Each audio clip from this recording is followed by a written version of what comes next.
streaming. Oh, and I probably should not be showing in history. Let me go to plane, so folks aren't seeing any weird chatting things. Pop out chat so I can get the chat thing going. Always all these little things to get working. How are you guys doing? Yeah? Good.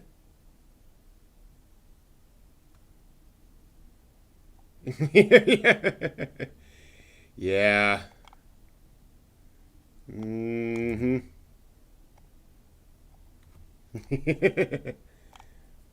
Mm-hmm.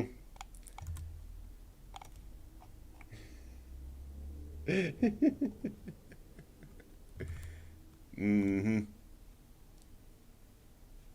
Yep. Mm. Okay.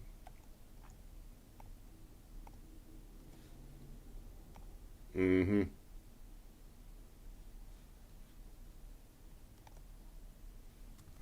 Mm-hmm.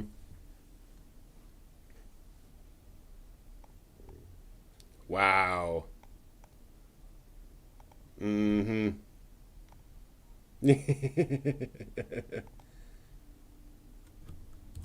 Mm-hmm.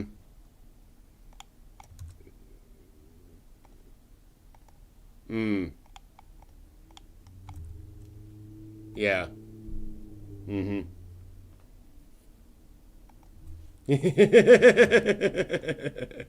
Yeah, that's an experience, isn't it? Mm. Yeah. Better than Hen Zemi, which I watched this week. Henzemi, that sounds familiar. Oh God, it's terrible. Okay. I mean, it's abnormal psychology class at university, so everybody is Okay. presumably Oh, of right. Yeah, yeah, yeah. consenting age, Mm-hmm. and it is just so I'm already shaking my head. Mm-hmm. it's the predominant feeling I came away from it was like, wow, misogyny in a cartoon, cool. Mm-hmm. I'm like, this is. I should be like, wow, this is really, woohoo, kind of crazy. It's kind of fun to watch. Instead, I'm coming away from it like, this is like a power abuse thing, and I'm just really uncomfortable with how this went. Mm-hmm. And it wasn't long enough ago. You know what I mean? I can sort of let things slide if it's like 70s, 80s, even into the 90s. You know what I mean? Right. Because, Japanese society is evolving and it's getting there and things are happening. And this was like 2011. Mm-hmm. Just Yep. still a number of years ago, but it's just sort of watching this like, wow. Yep. At least straight up hentai, it's just straight up hentai. It's not like Mm-hmm. skirting that edge, and yet really is offensive. Mm-hmm. That's a shame. Yeah. The good news is they were only 12-minute episodes, so the amount of like getting sort of pissed by the end of 12 minutes was blissfully brief. So unlike this movie where it was like 2 hours and 9 minutes, where you had 9 minutes with which to catch your breath after you're just blubbering on your couch and enjoying the emotional roller coaster that this thing was. Yeah. So let's talk a silent voice. We are live, by the way. That just happened. Oh. That's just. By the way, everybody. Yeah, YouTube decided to take us I just live. turned you guys on. Yeah. It's like, Well, there we okay. go. Yeah. No more F-bombs. Things work differently now, apparently. So yes, we want to Hopefully talk. better. Yeah. So yes, we want to talk about the Kyoto Animation anime film A Silent Voice, which all of us saw this weekend, or this week rather. It was all of our first time seeing it. I've read the manga, so I can speak to the manga if anyone has any questions about that. And I do have a few ideas there away. But let's first start off by just talking a little bit about what was your overall reaction to the film? I loved it. This is you and I were kind of talking a little bit to this last night. I'm gonna actually have to make room on my top 10 list of really anime that I really enjoyed, loved, and I think that other people should watch. This is something worthwhile. And as emotionally hard as this movie is, and it is hard. Mm. It's worth it. There's the payout I felt was very much worth it, and I think that, you know, steel yourself before you watch this, because you're going to need to, but definitely watch this. This is definitely worthwhile, worth the time, worth the effort. Yep. JJ? Certainly. In all fairness, I have seen it once before. Okay. Gotcha. Right. When it first was available for general viewing, I found the copy of it to be able to watch it. So this was and given the quality of the film, this experience of going back and like trying to actually take some decent notes and sort of try to deconstruct some of what's going on in the background of the whole film. Mm-hmm. I was as emotionally moved the second time as I was the first time. Good. So it's like I'm sitting here just doing the just like I did the first time. It's like that to me is the power of a really well done film. Is that you not only can you go back for some critical review, but while you're trying to be critical, and criticality as in certain characters. That I've got notes here all about Shoya and Shoko, some of the side characters, about what they represent and how they fit in, and what this is. It's a sort of an alternate hero journey. Mm-hmm. Yeah. And it hits the points of the hero's journey and stuff like that. And yet I'm still crying and writing these notes down. And I'm just like, I know. Wow. I'm dreading already, even though I love it. I'm dreading waiting for the second time that I watch this to do the same thing, to catch the things that I didn't catch before, and try to watch this in more critical. But at least I'll be armed and prepared. It's kind of like watching a Pixar movie when you see Up for the first time. Okay, you know what happens, and you're okay, and you can get through it. But now I'm hearing from you, of course, that I'm still probably going to go, you're such a little jerk. You're such a little jerk. That having to work through that to go, okay, this is what he's doing, and this is his journey. Right. This is what But it's in part of that the you already know by the second time you've seen it, you already know what's going to happen, but it still sets off in you internally. What goes on with you. So it's like it's such an interesting sort of meld together where it's like, I know what he's doing. I know he's an ass. I know he's going to do these stupid things. But gosh, did I do that? Yeah. Is this how many times? How many times did you feel that way? When I was in elementary school and some kid wore really goofy shirt his parents bought him. Was I that person? Was I like, nice shirt, that's ugly clothes? Be like, oh. How come you don't have any Ocean Pacific t-shirts? Come on. Well, it makes me think of Ueno-san when she says to Sahara, when she's walking with Shoko in the hallway, and she says, her clothes are ugly. And it's just like, do you feel all those little cuts in your memory? And you just and that was part of the hard part, was feeling those cuts and just going. And then for some people it's going to be those cuts of, did I act that way? Was I bad towards someone? And then then the flip side of it is remembering how young you are and in that at that frame of mind, and just how everything's magnified and how everything feels so bad, right? And you kind of remember those moments in your life, particularly when you're in 8th grade or 6th grade, when you're just becoming a teenager, and you go, the world is just crap. It's a crap ball right now. Yeah. But then it's mitigated by the fact that you're not dealing with these particular sets of issues necessarily. Sure. I also think it not only does it touch on those things that that you've done, but also if you think about the Nagasuka, the kid who has the My Hero Academia hair. Yeah, hair. Yeah. If you think about when his bike's being stolen. Yeah. And people just and he's crying for help. Yep. And Shoya is tortured to respond. Mm-hmm. And his instinct is to walk away. Yep. Right. And it's like that, you know what I mean? So that touches on the 1,000 little cuts of, was I a bad person doing things? Or in the alternative, was I also a bad person? So not a good person, not a neutral person, but was I also a bad person by not doing something to actively help somebody who needed help? And it's just like, oh God, it's hitting you from both directions. And that's one of the things I think is so brilliant about the story's portrayal of that bullying. The fact that it wasn't simply, evil bully versus innocent victim. Everybody was involved in some level, passively or actively. And that's what I really liked about that, this particular story, was that was real. You don't see it at that moment, but after Shoya is basically demonized, and he's looking around and he's like, wait a minute, you, and everyone just went, don't know what you're talking about.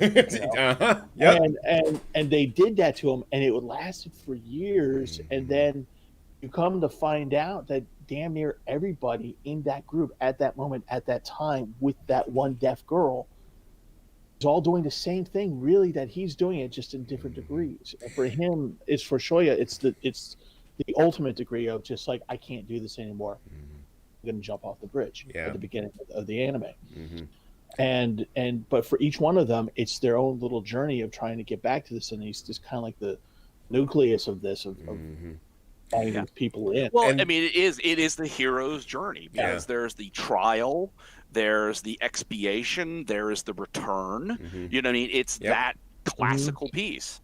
And the what we all experience in different phases in our lives, whether it's school or work or other, but the broader social psycho idea of the in-group versus the other. Yep. And that you have that as a much more raw, a primitive response in elementary school. Oh yeah. Because what is unfamiliar other, you don't have the cognitive tools in order to engage that in a meaningful way, so that you end up that your in-group is the group that excludes the other and then persecutes them if that person is not strong enough to stand up to that.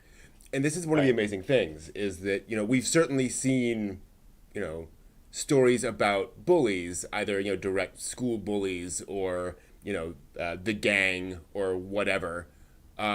When was the last time you saw any work that is about the redemption of the bully?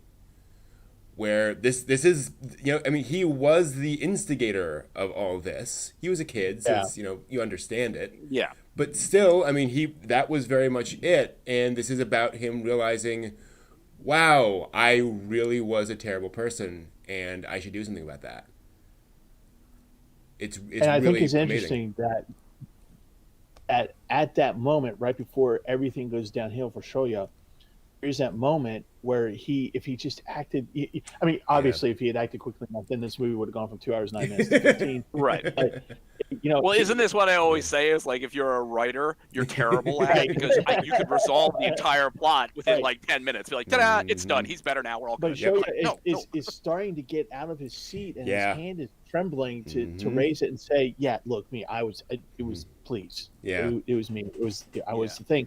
And he never gets the chance. And this is and they all took it away from him. And this is one of the interesting things, though, is that he goes to take responsibility, and immediately responsibility is put on him. Right? Yeah. Like, I saw that, or I read that scene initially, but then I was watching thinking, I remember, how does this work out? And I was like, is somebody else going to stand up and say, Shoya did it? Right?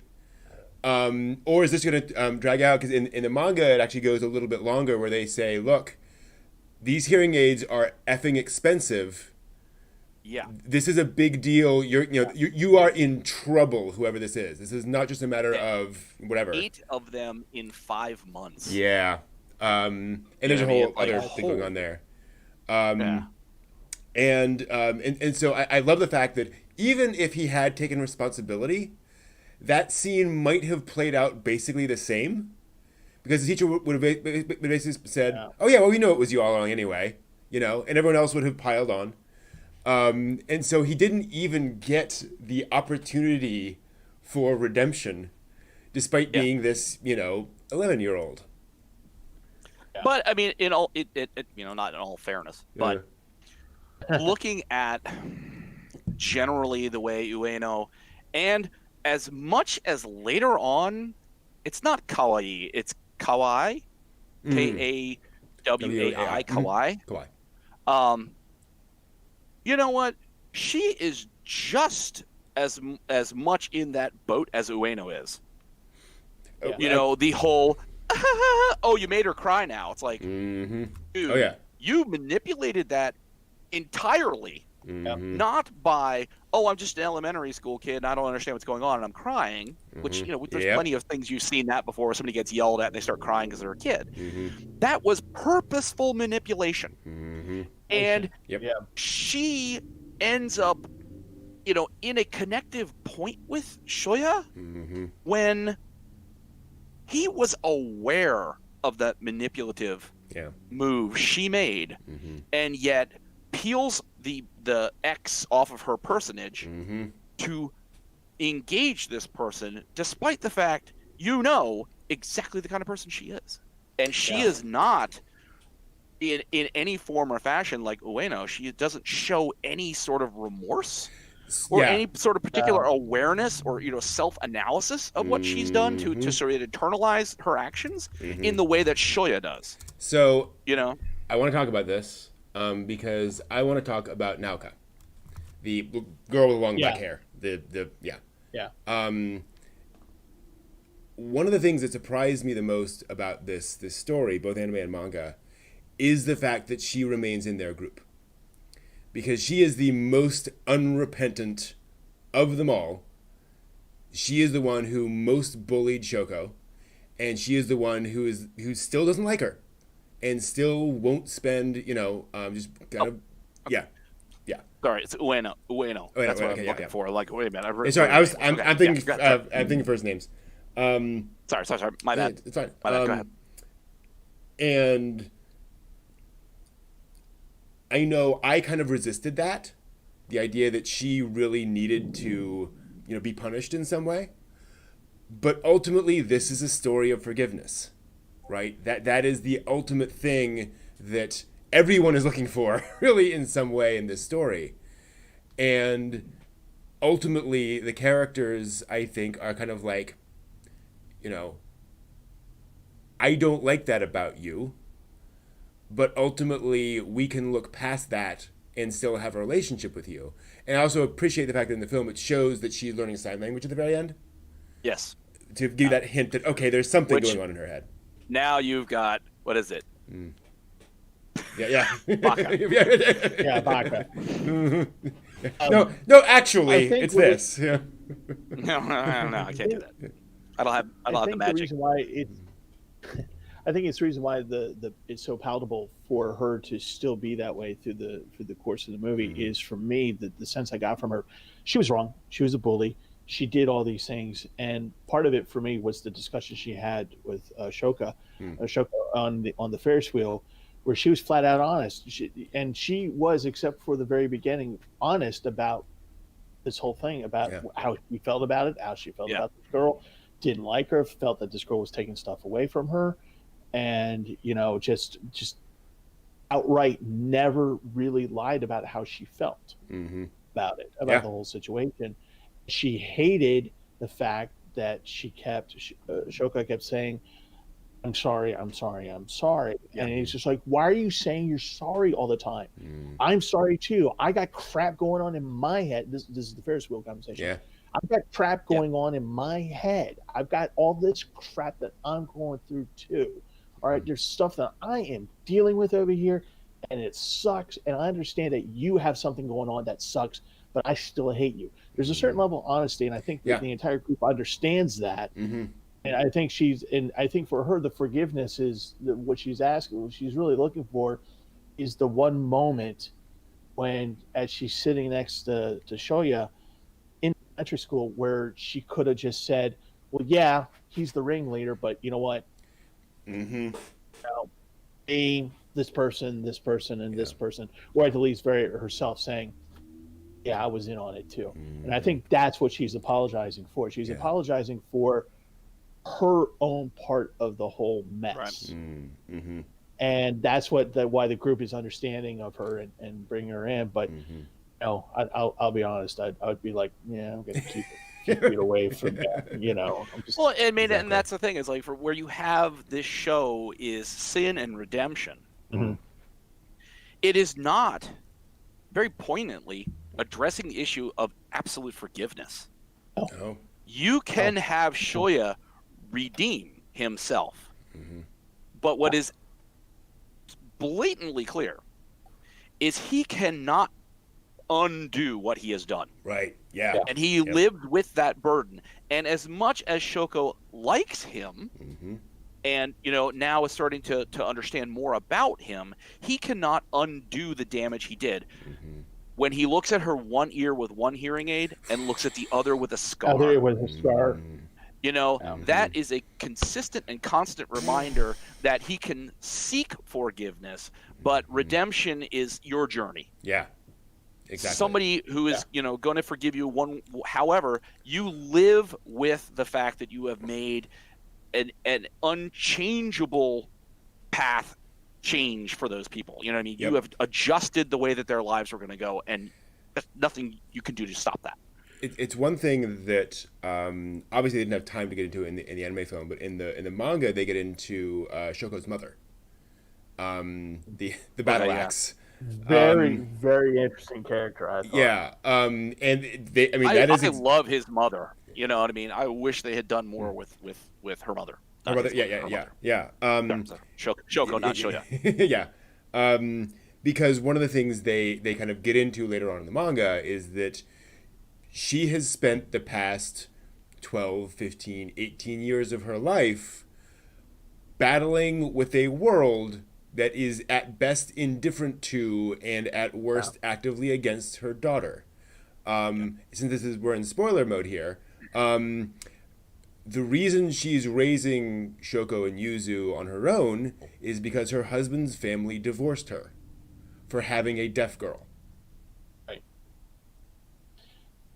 There is a term for people born with deformities, deaf, blind, and it's not a good. And I'm blanking on the term, and that's fine because it's not a very good term. And there is a. It's pervasive. It's still around today where there's a discrimination. It's outright discrimination for people like that. Yeah. And so, that's one of the things that I kind of, as I was watching the movie, one of the things that we used to do in our theaters that we set aside the performance for deaf patrons. We would have ASL people doing sign in a part of the theater so that the deaf patrons could see that as they're watching the show. Nice. But that's our society today, and what they're dealing with in Japan is completely different. And there is, and I think part of it has to, and if anybody really knows this in detail, correct me if I'm wrong. But I think part of it is that it makes you different, and that's the whole point. Is that it makes you different, and it's okay to excel, but it's not okay to excel to be different. Yeah. Well, again, that's the in group versus the other. It's like having different colored hair does not sufficiently gravitate you into the other. Right. But having a physical disability of a handicap of that sort, and I hope this is changing. I hope that the society of the world is changing towards it. But a better and a more enlightened understanding of the people who their abilities are not determine necessarily whether they can hear or they can see. They're still people. Right.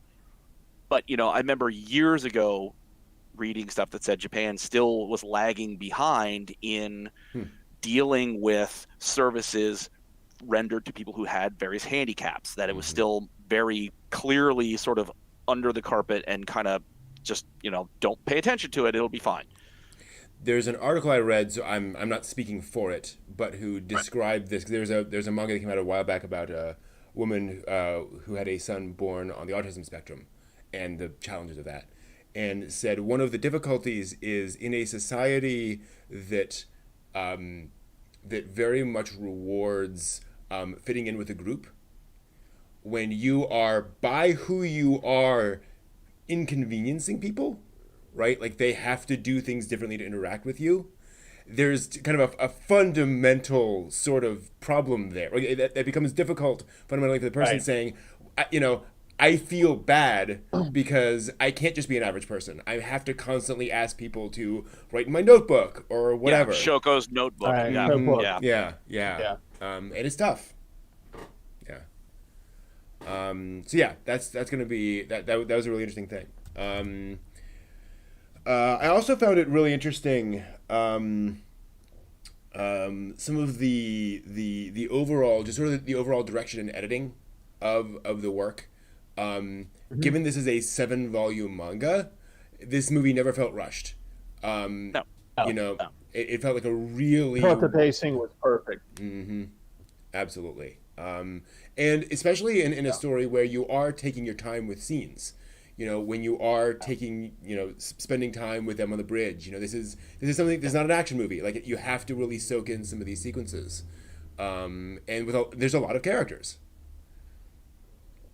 That was one of the best things about this movie is that even though I was joking that it was 2 hours and 9 minutes and you're crying through 2 hours of it, it was never boring. It never, Yes. There was never a point where you weren't invested. There wasn't never a point where you were just like, okay, I think I can go and get my Pocky now and just walk away and come back. Right. Be back in 15 minutes. Right, exactly. You don't need to pause it. I'll be back, kind of thing. You didn't need to do that, and the way that they alternated the cuts, sometimes the cuts were nice and gentle, and some of them were purposely abrupt, and to cause, particularly towards the end, and I don't want to give away any spoilers, but when Shoko decides, we're in spoiler territory. Go for it. Spoiler territory. Okay. Yeah. When Shoko decides to kill herself, Exit the scene. Exit the scene during the fireworks, and nobody can figure it out, but it because of the pacing and the music and what's going on. And I'll tell you, I was on the edge of my sofa going, no, don't make me hate you. Don't do that. Don't do that. And part of it was just because of the pacing, and like part of it is she's slowly getting up onto the ledge. And then you see Shoya just kind of walking up the stairs, and you're like screaming at the television, "Run, you dumb idiot! Run! She's about to go. Take your shoes off." Well, and I understand your leisurely attitude. You can wear the shoes in the house. Just do this. Just move. But that's the whole point. Is that all that action or lack thereof does that. And the other part of it was for me were all the bridge scenes, all the koi pond scenes where I just thought that was beautifully rendered. I thought if you ever ask me about the perfect integration of CGI animation and drawn animation, this is what I'm going to think of right now are those scenes and how they're just very gentle and very calming, but at the same time there's this emotional turmoil. And we can talk about the music a little bit later, but the music was actually. I read up on the music finally, and it was purposely done to do those things as part of the show itself. It's actually when the soundtrack was made, it was made to be an experience, not an actual soundtrack. Right. Oh, interesting. Okay. The sense I got from the river fish feeding was the tranquility of the scene on the placid surface. And the fact that below the surface there was this tremendous power. Yeah. That water is this tremendous power that looks fairly placid. I mean, it looks like, it can be fun. You just splash around and it's great. It's no harm to you. And yet it is unstoppable in its force. Yeah. And moves things. And here we have this story of people who are emotionally flowing forward like water. Yes. On an unstoppable level. And one critical comment. Well, go ahead, Brent. I was just going to say, and they established at the beginning, it is also a way to kill yourself. Yes. Yes, it is. You know, Although I didn't think that the bridge he was choosing was high enough. it's A matter of distances. Mm. I found it very interesting. Mm.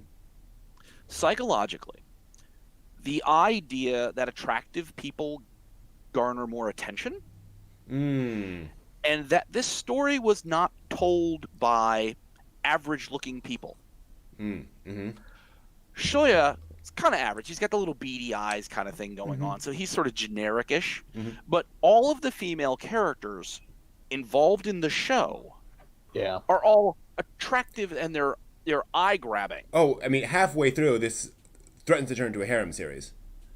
Harem movie. Yeah. And that's what I was really kind of, and it got me to thinking about the psychology of that, where you place an attractive person asking questions in a plaza.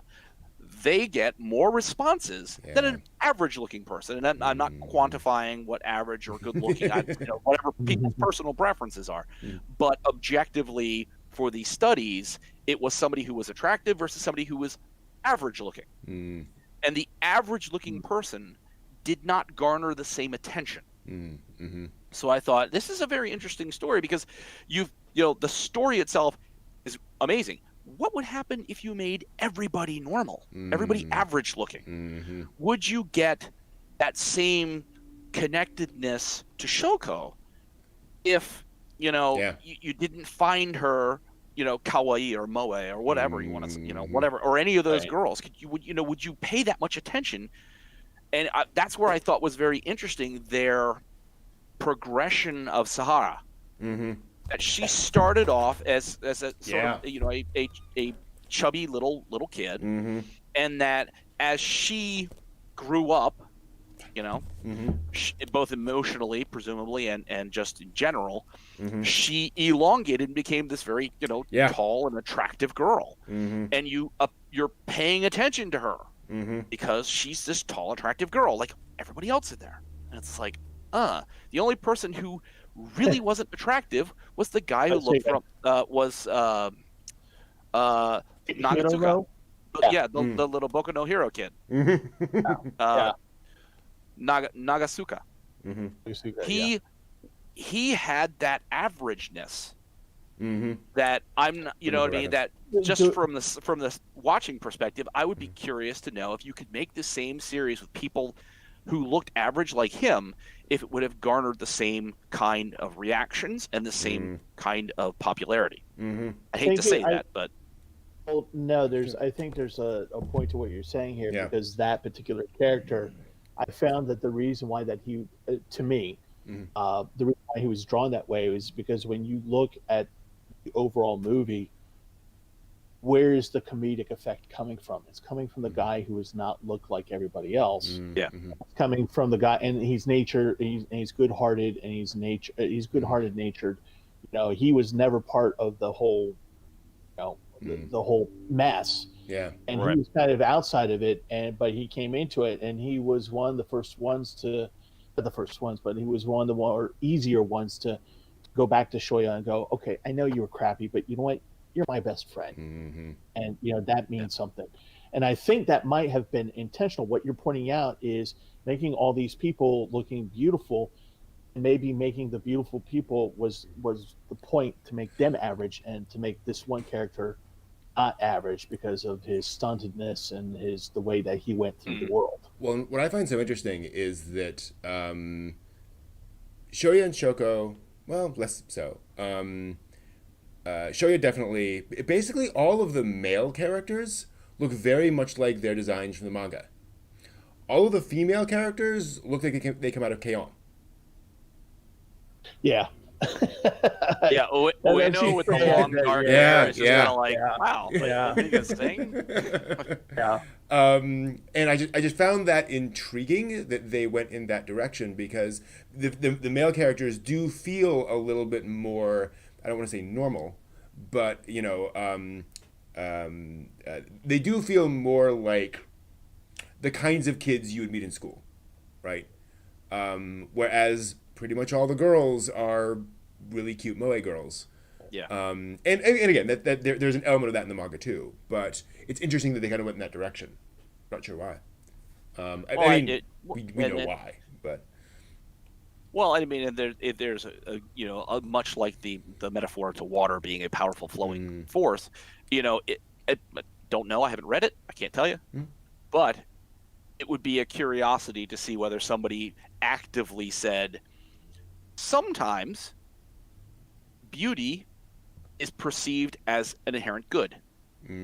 That if you're beautiful, that you're good, and that you do good things, and that good things are all around you. But beauty can also be poison. That, nightshade has a beautiful flower, but it will kill you. And that here's these, attractive girls, and they are not good people. Yeah, totally. And I mean, that could be the easy subtext to that. Oh, definitely with Nauka. I mean, she's not a very pleasant person. And one of the things that you don't get across in the movie. She works at a cat cafe. Yeah, true. You can treat cats nicely, but you can't treat human beings very nicely.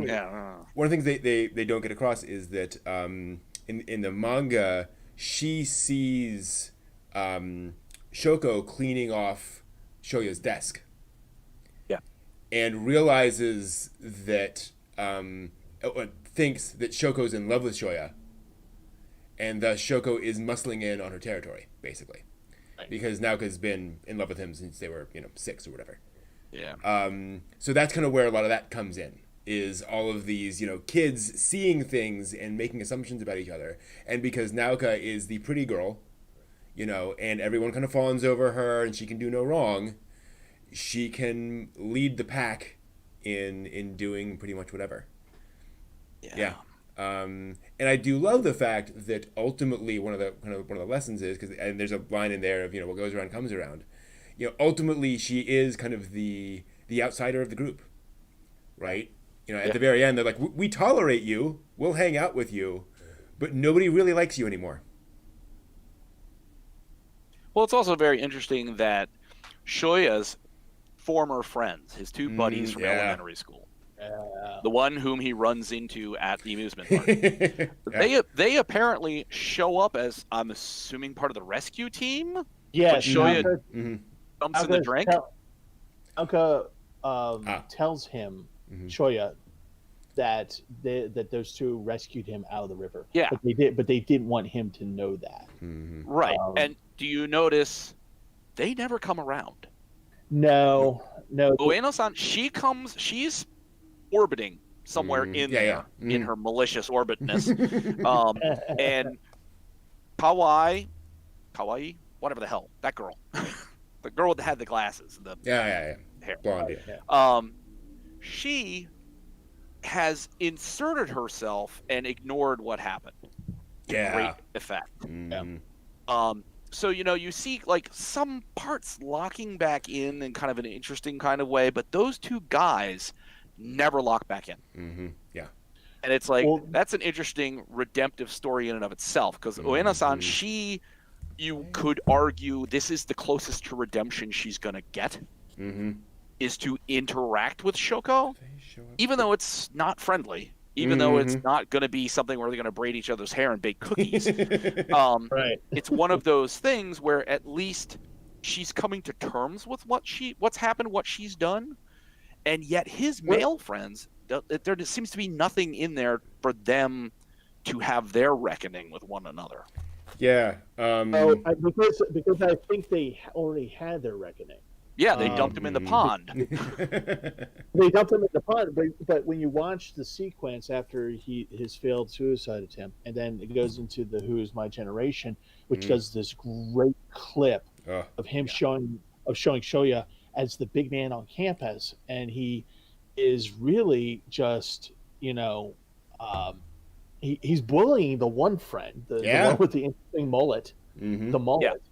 And he's the one who's pantsing him and get him in the headlock and all this stuff. Yeah. And the other friend, the guy with the too cool for flag, too cool for school eyes, where he's just like, yeah, I'm too hip for anything.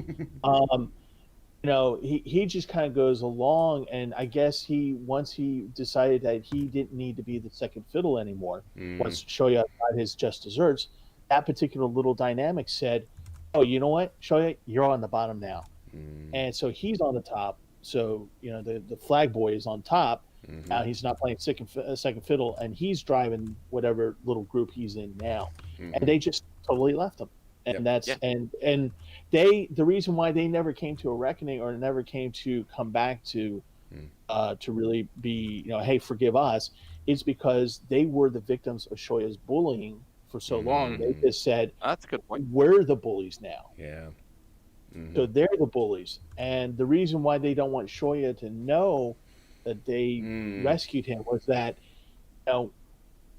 we did it just because you were hurt, and it would be bad on us to not do this.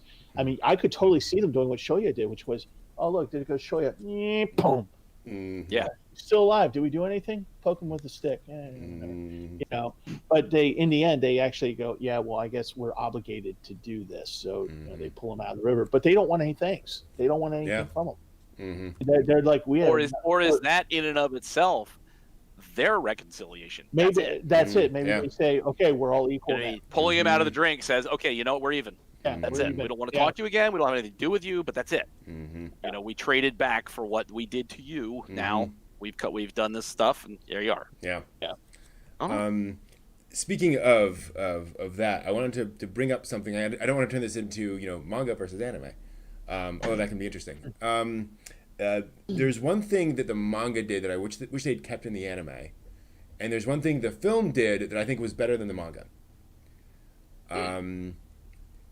In the manga, when Shoya first goes to meet Shoko in junior high to give her the notebook back, to sort of at the school, to sort of be that final moment. At the end of that conversation, she does this as he's about to walk away, which, if you've seen the film, means be seeing you later. Yeah. And that is what keeps him from going back to commit suicide. Because he realizes, crap, she wants to talk to me again. I can't commit suicide until I've resolved that thread. Essentially, I put myself in that situation. It's kind of unfair to then leave her hanging. I have to go back and talk to her again. Turns out, and I forget if this is explicitly stated or just heavily implied, when they had that conversation, she realized something was up, and she deliberately did that so that he would not go do something stupid. So she literally saves his life initially. Interesting. And that was one of the things, is that, and it's one of the things that, again, it's not a plot hole, but watching the film, I was like, okay, he's done all of his things. He's given it back to her. He's had this awkward conversation, and then he decided not to kill himself. Like, what exactly was going on there? I felt that was a little bit stronger motivation of understanding that thing. But then I like the ending of the movie better than the manga. I'm going to say that. Okay. Well, Brent, going back to the idea of her saving him with "see you later." Yeah. In Japanese culture, you have the idea of the sort of unfulfilled and death, which then leads to you being a wandering spirit. Yes, absolutely. So culturally and theologically, if there was an indicator of something that was unresolved, it's not stated in that, but the concept conceptually, going and offing yourself when you have something that is unresolved will burden you, and you may never get into the reincarnation cycle because you're going to be stuck because of your regret. No, I think you got something there, because in the movie, his mother makes a big deal about it too, about the calendar. The calendar's ripped after that. So there's no more calendar after that. And there's that whole sequence of him going to his job. Thank you for letting me have this job, and just paying his money back. Yeah, paying his mom back. And all this, resolving all. I think you got a point there. I think you got a point. Absolutely. Yeah, I think it's a good point. I was just reading to see if that comes up or not, but I didn't see it anywhere. Well, it's just in just observing that part, because I didn't think anything more about that. The depth, though, that you got out of that, that dovetails in very, very well with the cultural aspects that necessarily we wouldn't just off the street know watching it in the theater somewhere. Absolutely. So, yeah, it's interesting conceptually. Mm-hmm. And the manga ends with them at graduation. And so it's sort of a, hey, we're all heading off into our lives post school, and this is going to happen to this person, and this person is going off to this, pursue this career and so forth and so on.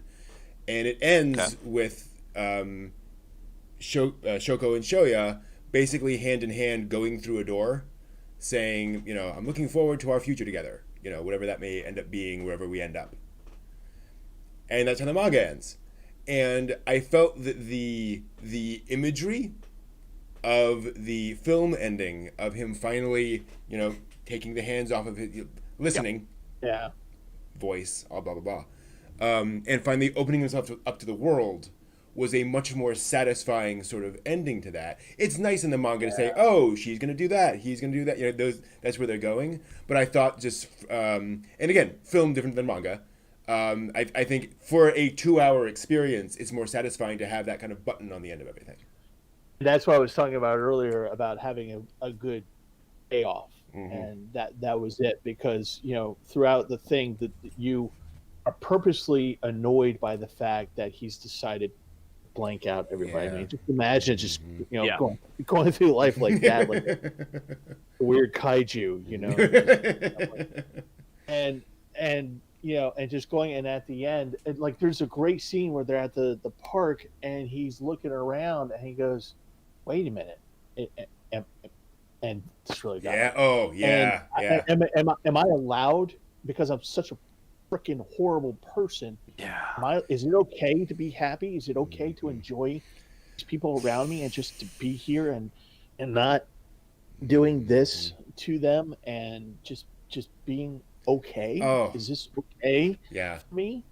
Then of course 30 seconds later you have the Ferris wheel come. And you're just like, oh, my heart's out again. And I love the fact that that now that Shoya knows what is going to happen in that Ferris wheel ride.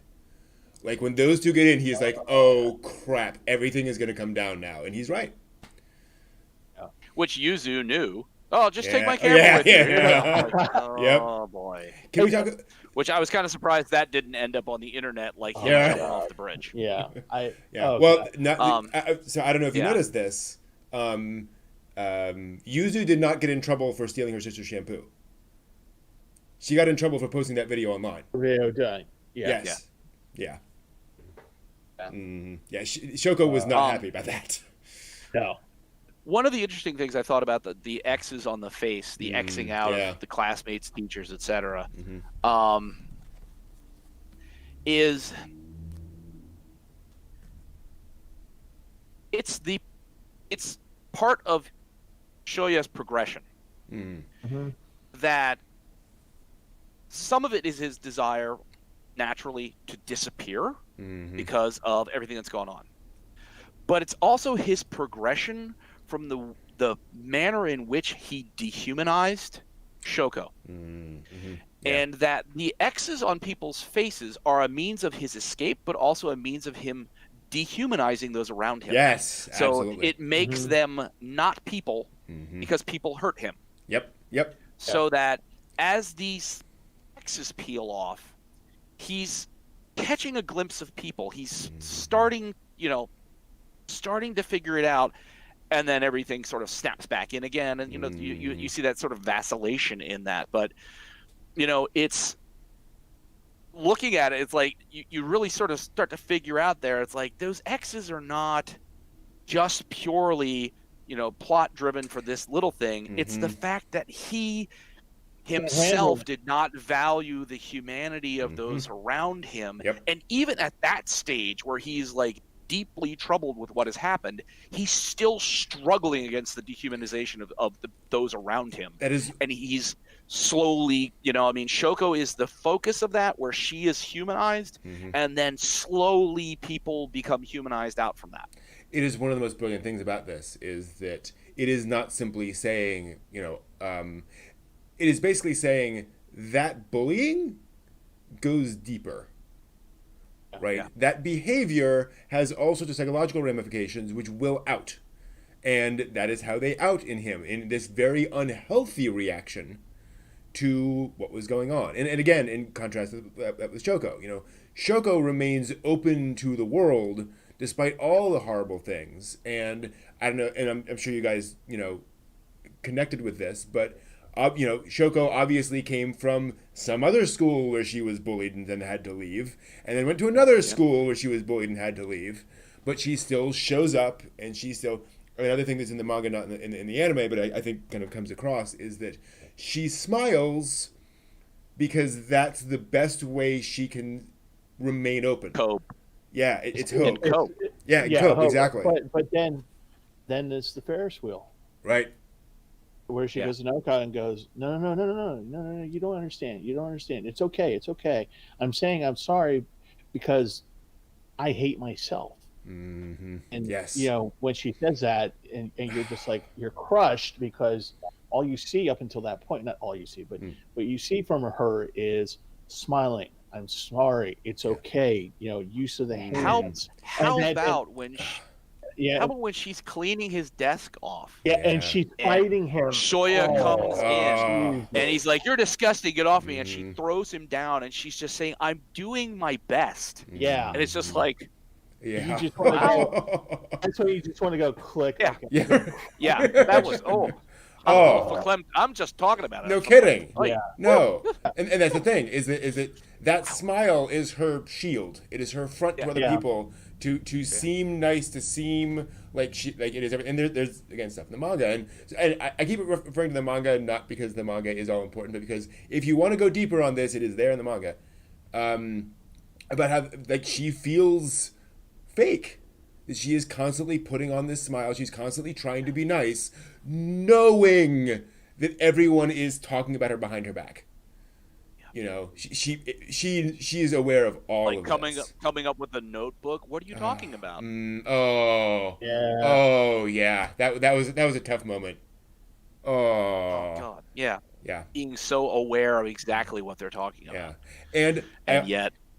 And I also wanted to praise the movie for its perfectly stereotypical homeroom teacher. Yes. Yeah. Captain Oblivious. Yeah. Interest. I got mad. Yes. And I got mad at that because I'm just like going, you're the ED teacher. You're the damn teacher. You're supposed to. They're not your kids, but they're your kids. They're in your classroom. Mm-hmm. And here's this girl that you is deaf, and you see it, and Yeah. Show you. Can you read the next line? Mm-hmm. Whatever. I don't care. And the only emotion you get out of him is when he slams the chalkboard. Yeah. Because Shoya is not quick enough to just say it out loud, and basically he just wants this to end. Yes. He wants the peace in his classroom. Mm-hmm. He wants Shoko to leave. He wants Shoya to shut up. He just wants everything to go back to normal. Oh, the reaction of his, the look on his face when he pushes his glasses up when the sign language teacher is in the classroom. Oh, he's just standing on the side. He's like, yep. And you can just see he's just like, his incredibly deep and loving explanation to their classroom that that Shoko's not going to be there anymore. Yeah. So Shoko's not coming back. Moving along. Okay, clearly that was important to you. But that is the thing. So angry. Yeah, and that's the thing. And again, it gets back to the fact. And can we talk about Yuzu for a second? Little sister. Because I think she's... Or little brother. Yeah. I think she's one of the most tragic characters in all of this. Because she is obsessed with Shoko. Seeing the trauma that her older sister went through is something... And again, I got verklempt when she's taking down all the photos of the dead animals. And she's saying, what else can I do? Yes, this was the only way I could think of as a 10-year-old to prevent my sister from committing suicide. It's a hell of a burden to be responsible for her sister's life. Yeah, she took herself out of school. A 10-year-old. Yeah, took herself out of school to watch over her sister. Yeah. And that was just, you don't, in real life, adults do that. Right. Adults give up their things to look out for their parent, their sibling, or their child. Not a 10-year-old freaking girl. Yeah. And so then of course the moment when the grandmother's just having a drink with Yuzu, and you know it's coming from a mile away. You can see it, and you're just sitting there, and she's just trying to explain to the girl, it's okay. You don't have to do this. You have your own life to lead. Yeah. And when Yuzu is just like, oh no, I'm not doing it. I'm just, whatever. Grandma's not fooled. And she goes, oh, you're a good granddaughter. Yeah. She has one upset. And, at the end of that scene, Yuzu, for I think the only time in the movie, is suddenly a kid. Yeah. And she's just enjoying Do you want a manju? Right. Yeah. Right. Wow. And then, the very next scene, she's in that school uniform. And I love how well they make that school uniform look alien on her. Yeah. So big. Yeah, and it's just such a shock. Why is she... Wait... and it is that processing you go, they're like, wait, why is she wearing... Wait, why wasn't she wearing that? What's been going on here? And it's like... Yeah. Yep. Yeah. It was a hell of a film. Hell of a film. Definitely a good Absolutely. movie. I want to see if there's anything else I wanted to bring up. So did you watch the English dub, or did you watch? Because I want to. Yeah. JJ, did you watch the English dub? I watched the German dub. Oh, okay. I heard it's a good dub. It sounded like an angry bar fight. Kidding. No, So I watched the sub. Oh, okay. I watched the English dub. Okay. So is the English dub good? Well, there's an interesting thing about it. Actually, it is. Surprisingly good. What's the guy's name? Robbie Damon, who does the voice for the older Shoya. Does a really, really good job with it. Even the young kid, was it Ryan Shanahan? I have my notes here. But the most interesting thing is that when you watch this movie, and the girl who does Shoko, Lexi Cowden, is deaf herself. Oh. Yeah. So when you watch the dub and you hear her voice, it really does sound like she's deaf, because the voice actress is deaf. Right. It's an actual thing. So, and it works very, very well. And it provided one of the few comedic parts of the whole movie where they're trying to sing. Yes. And she misses the cue, and she just starts singing, and you're just like, oh no. Yeah. Oh no.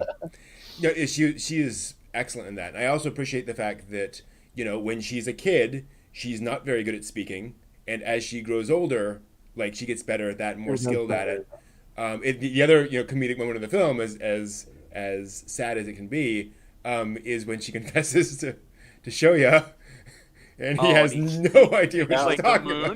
What about the moon? Like, looking around like, and you just kind of reach through the screen. Yeah. He did a dope slap right there. And it's another great example, being obviously a shoujo storyline, that is the kind of thing that is so often done to clueless characters.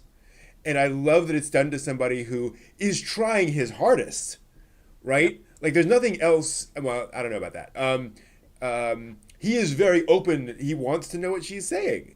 And it's just not there. And again, it gets back to that thing where this is an impressively realistic film. It's not, it's not sugarcoating these experiences. It's when you have, when you can't hear, it makes things difficult for you.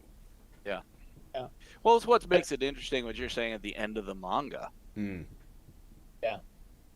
Shoya has some deep problems. I mean, that's evident through the whole entire film. Yeah. But even though he's working on those problems, he still has some very deep problems. Shoko has some very deep problems. The concept that they hold hands and walk out a doorway, I'm glad the film didn't end like that because the film, you know, them coming together and coming to understand one another, and then you know, some of the other people around them understanding the circumstances and situation. This is not the roadmap to we're going to get married, have kids, and everything's fine. Right. This more than likely would be the roadmap to we've come to terms with this, and we can engage with one another. And to be fair, that is the tone of that ending. It is not everything is good. It is more well. Let me see if I can give you. But hand holding is a tantamount to pregnancy. So actually, that's a good point. Are they actually holding hands? They are. Wow, that is. You're right. That is actually. So they're pregnant and married. Yeah, exactly. I mean, what more do you need to see? Right? Oh yeah, that's indicative of the happy ending. Yeah, not that happy ending. But that's the thing is that, and I will give the and I think this is a reasonable choice for an ending because she is giving them a positive ending, looking towards a future where they can they're at least aware of their problems and can work through them. Right. But not sugarcoating and saying everything's gonna be happy now. But still, it felt like it felt like a very classic shoujo ending to something that is not a classic shoujo story. Yeah, it is far more complex than that. Yeah. I'm trying to see what are some of the other notes that I actually, speaking of comedy, there are 2 comedic beats during the big climactic scene on the bridge when Shoya comes running up. And I was surprised at how well they worked. Where Shoya comes running up, and I'm trying to remember now exactly what they were. Because I know he says something and she laughs at it. And then she says something and that makes him laugh, which is kind of an odd moment. And I was glad to see they put in a little bit of levity there, of just a little bit of the characters having a moment to kind of react to each other, and then get back into the depth of the drama. There's just it was and again getting back to this whole pacing editing thing. I was impressed that this would be a movie that would be easy to get maudlin, to just be tears the entire weighty time. and depressing. Yeah, and they managed to weave that nicely. Right.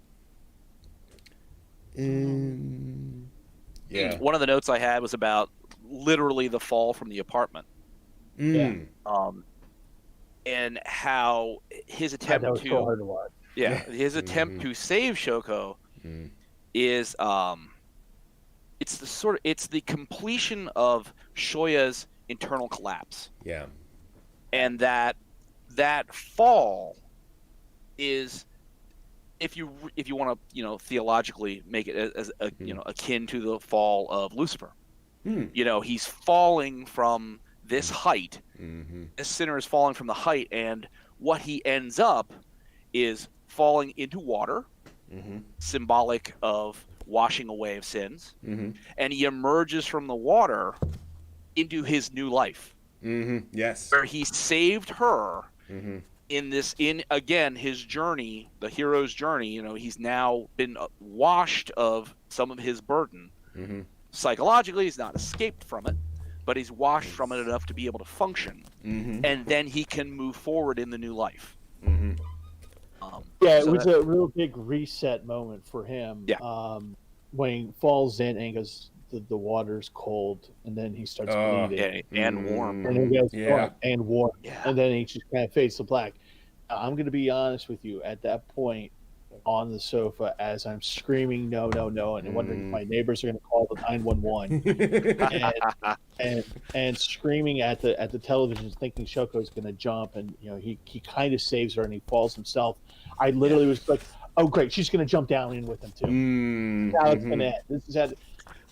Well, I thought for a second he was going to swing her into the porch below, because her feet were just near the edge of the porch below. I'm like, okay, porch, but pull a death note, throw her onto the mattress. Did you notice that when Shoya's mother meets with Shoko's mother, the moment when Shoya's mom comes back and she's like, "Are you ready to go?" after the whole hearing aid thing and she gave the money to Shoko's mom.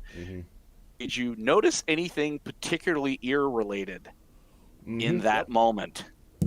Yep. Yeah. I thought that was interesting. An eye for an eye kind of moment where it's like, your son did this and caused this trauma, so here you go. Yeah. There's your trauma. Now you can live with it.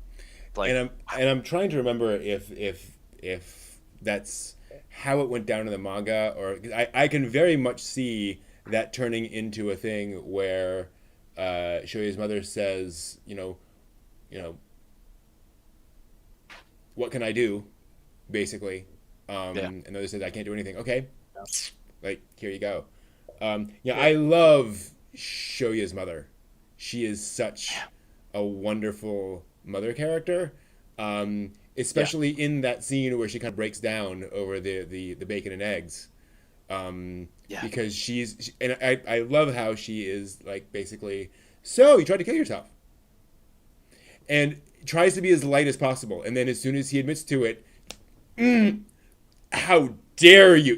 Just all those motherly instincts just rise to the fore. Level 1 to level 10 in like a nanosecond. Absolutely. I found it very interesting too in the movie that if you notice, Shoya's sister, she only ever shows up as the back of a head, or when she's holding Marie, her daughter. Literally, Marie's head entirely covers her face. So all you see, she was facing the camera, but all you see is her hair and like her shoulders and stuff as she's holding the child in front of her. And it's like, why is that? You know what I mean? I was not able to sort of like grind out what's the significance of that. I know raising Marie is like, it's showing the sort of that Shoya has a caring part of him. He's not dead inside. He picks Marie up when she's eating and he puts her down on the floor so she can go around. He picks her up at school and takes her to the park. He genuinely, under that bully exterior, or not bully exterior, that bully experience, he genuinely has caring and sympathy, and he's capable of that. So what is not having the sister as a functional character in that? Is that to sort of exit out a person that would be the caring mother for this child and giving him that opportunity, so that putting this down on paper, looking, it's like, well, there's his mother and his sister taking care of the baby would put them all in that camp over there, and that he as a guy wouldn't have the comfort zone to express his caring nature.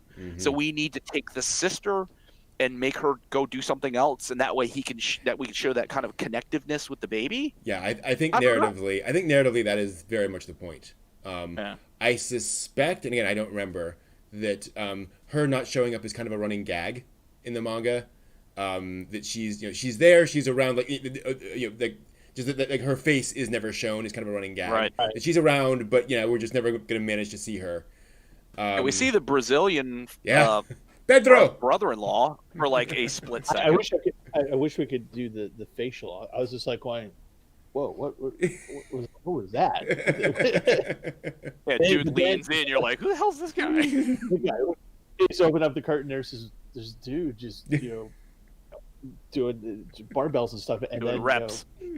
Doing reps, and he closes it. And you see him one other time, and he actually speaks. And you're just like, what the heck was that about? But it is part of the narrative to build up that he's in a unique family situation that requires empathy. And who knows? And maybe that's one of the things that made him realize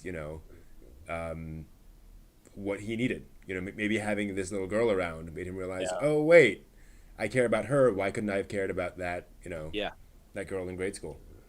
But no, I love the fact that this film is very much about what goes around comes around. That there are consequences to your actions, and they you can't take them back. But that also it is about sort of self-actualization. That so many of the characters move forward by doing something actively in their lives to address what's going on, knowing that can't solve everything. But it's a heck of a lot better than doing nothing. And that there's very much this sort of Another thing I find interesting, not to take this on too long, is that there are a lot of self limits in this story, of characters saying, "This is all I can do," right? Right. Of Shoya saying, well, I can't actually, it's like one of the fundamental tensions. I could never actually have a relationship with Shoko. That is off the table. But what I can do is show up and be nice. And what that leads to is a relationship with Shoko, right? Yeah. And just all of these different things. Shoko saying, yeah, I hate myself, and seeing herself as very much this, not so much a victim, but unable to deal with the situation in her life. And then part of her growing up is dealing with those more actively, is going after Shoya, actually engaging with these scenarios. Not that, all this is her fault or anything, but it was interesting seeing how many different characters. The best friend, it was his, what led that X to that X coming off his face is the fact that he went and found his bike. He spent hours looking for that bike, and it's like, oh wow, you care about me. That means something. Right. It's that humanizing aspect that he's not just another faceless thing out there. Mm-hmm. Absolutely. Cool. Anything else we wanted to talk about? Any other details? Speaking of music, I did want to call out, and I wanted to get your thoughts on this, Steve. I found it really interesting that fight sequence between Shoko and Shoya as grade schoolers has this very calm piano music background. So so that's so you can cry more. Yeah. So you feel more. So the guy, let me go to my notes here. So the guy who wrote the score is actually, he is considered to be a writer of electronic body music. Interesting. So take that as you will. Okay. The soundtrack, this is kind of interesting. Soundtrack is 62 tracks. That's on the actual double D CD soundtrack that you can buy. Oh wow! But there's actually 82 tracks in the movie. Dang. Yeah, and so there's a lot of music while you're crying. Right. You don't. Yeah. Well, part of it is that actually you're not supposed to hear the music. And that's actually one point of his. And that is, by the way, the name of it is A Shape of Light: a silent voice, the movie original soundtrack. So that's if you're looking for it, that's what it is. The average runtime of each song is like about a minute. Wow. There's a couple. The couples are 2 minutes. Now, what's interesting is that on the album, there are three. Each track is noted by 3 letters. Okay. And the 3 letters mean something. So, like, there's one that's heartbeat that he calls heartbeat, and it's actually the tone of the music is just supposed to be as they're looking at each other, and the tone is just it's just the heartbeat. So all of this is just about how the music is supposed to set up the tension or the lack of tension in the movie itself. Now, when it goes into 3 letters INV, that's because he is actually, and I actually know this piece of work by Johann Sebastian Bach, which is invention number 1 in C major. Okay. It's a total rip. There's so the first CD has about, I think, like 10 variations of that piece of music. He attributes it to Bach, by the way, but it's in there. So the fight scene, the reason why that's so calming is because you're supposed to, on the one hand, see the violence of this happening, and music is supposed to be her innocence and telling him, stupid fool, I'm your friend, I want to be your friend, this is what this is all about, and I don't know how to tell you, and I'm so angry and frustrated, and you're just not getting it, please be my friend. And that's what that, so it's there's that chaotic mess going on. Calmness is just basically just in contradiction. She's supposed to be calm, but the music is. but she isn't. Interesting. And she's being chaotic. She's being Yeah. chaotic.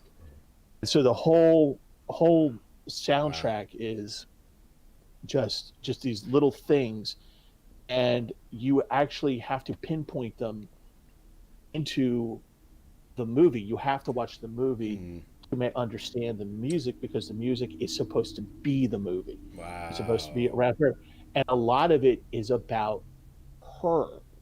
It's about how she views and looks at the world, and how she is trying to project herself, her image of, here's my smile, I'm sorry, let's all be friends, can't we? I'm hurting so bad inside, can't I just, but have it right, yeah, friends, you, me, that. So all those things, that's a lot of it is about her. Okay. Wow. That's great. That's really insightful. It definitely makes sense. It definitely comes together. Yeah. Wow. There's a lot to unpack from this film. There is a lot to unpack from this film. There is. Yeah. That is a film. Cool. Yeah. Those are my thoughts. Thank you guys very much for all of your thoughts. That was really helpful. Thank you. You bet. It was a good suggestion. Thank you. Absolutely. Yeah, thank you for this movie. Oh, you bet. Hopefully. And I won't say.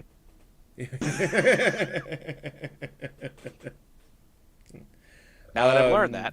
There we go. Cool. Well, I'd like to welcome folks in the chat for this experiment. It's what we've been doing up to this point, and I'm just going to transition away for a little bit. Actually, we just need to switch back here for a moment with everyone. Keep everyone around, but I don't want the spoilers there anymore. I think we just switch that over. So this week, we're trying something a little different. We thought we'd get together and watch something and then discuss it as a group. And hopefully in future we can do more of these, and chat can be around to provide their thoughts as well. Always appreciate hearing what folks are thinking about these things, and we'll let you know ahead of time what we're watching. I think next time it'll be Legend of the Overfiend. I think that's a good choice. A very subtle comedy. It's a rom-com. Yes, it's a very subtle, very sweet rom-com.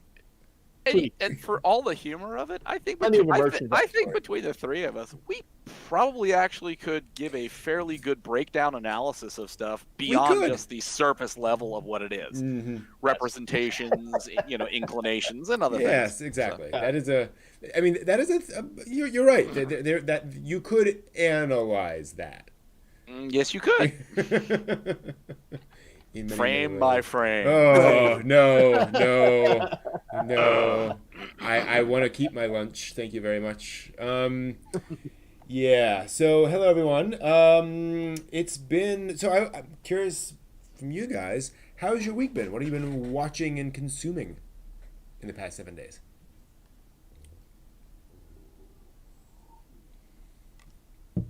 Henzemi. Yeah, or semi. It's listed a couple of different ways. Yeah, semi. Yeah, you were talking about that a bit earlier, that it was a bit of a disappointment. It's just indicative of a male-female power dynamic in an educational institution that harkens back like 30 years ago, not like 9 years ago. So it was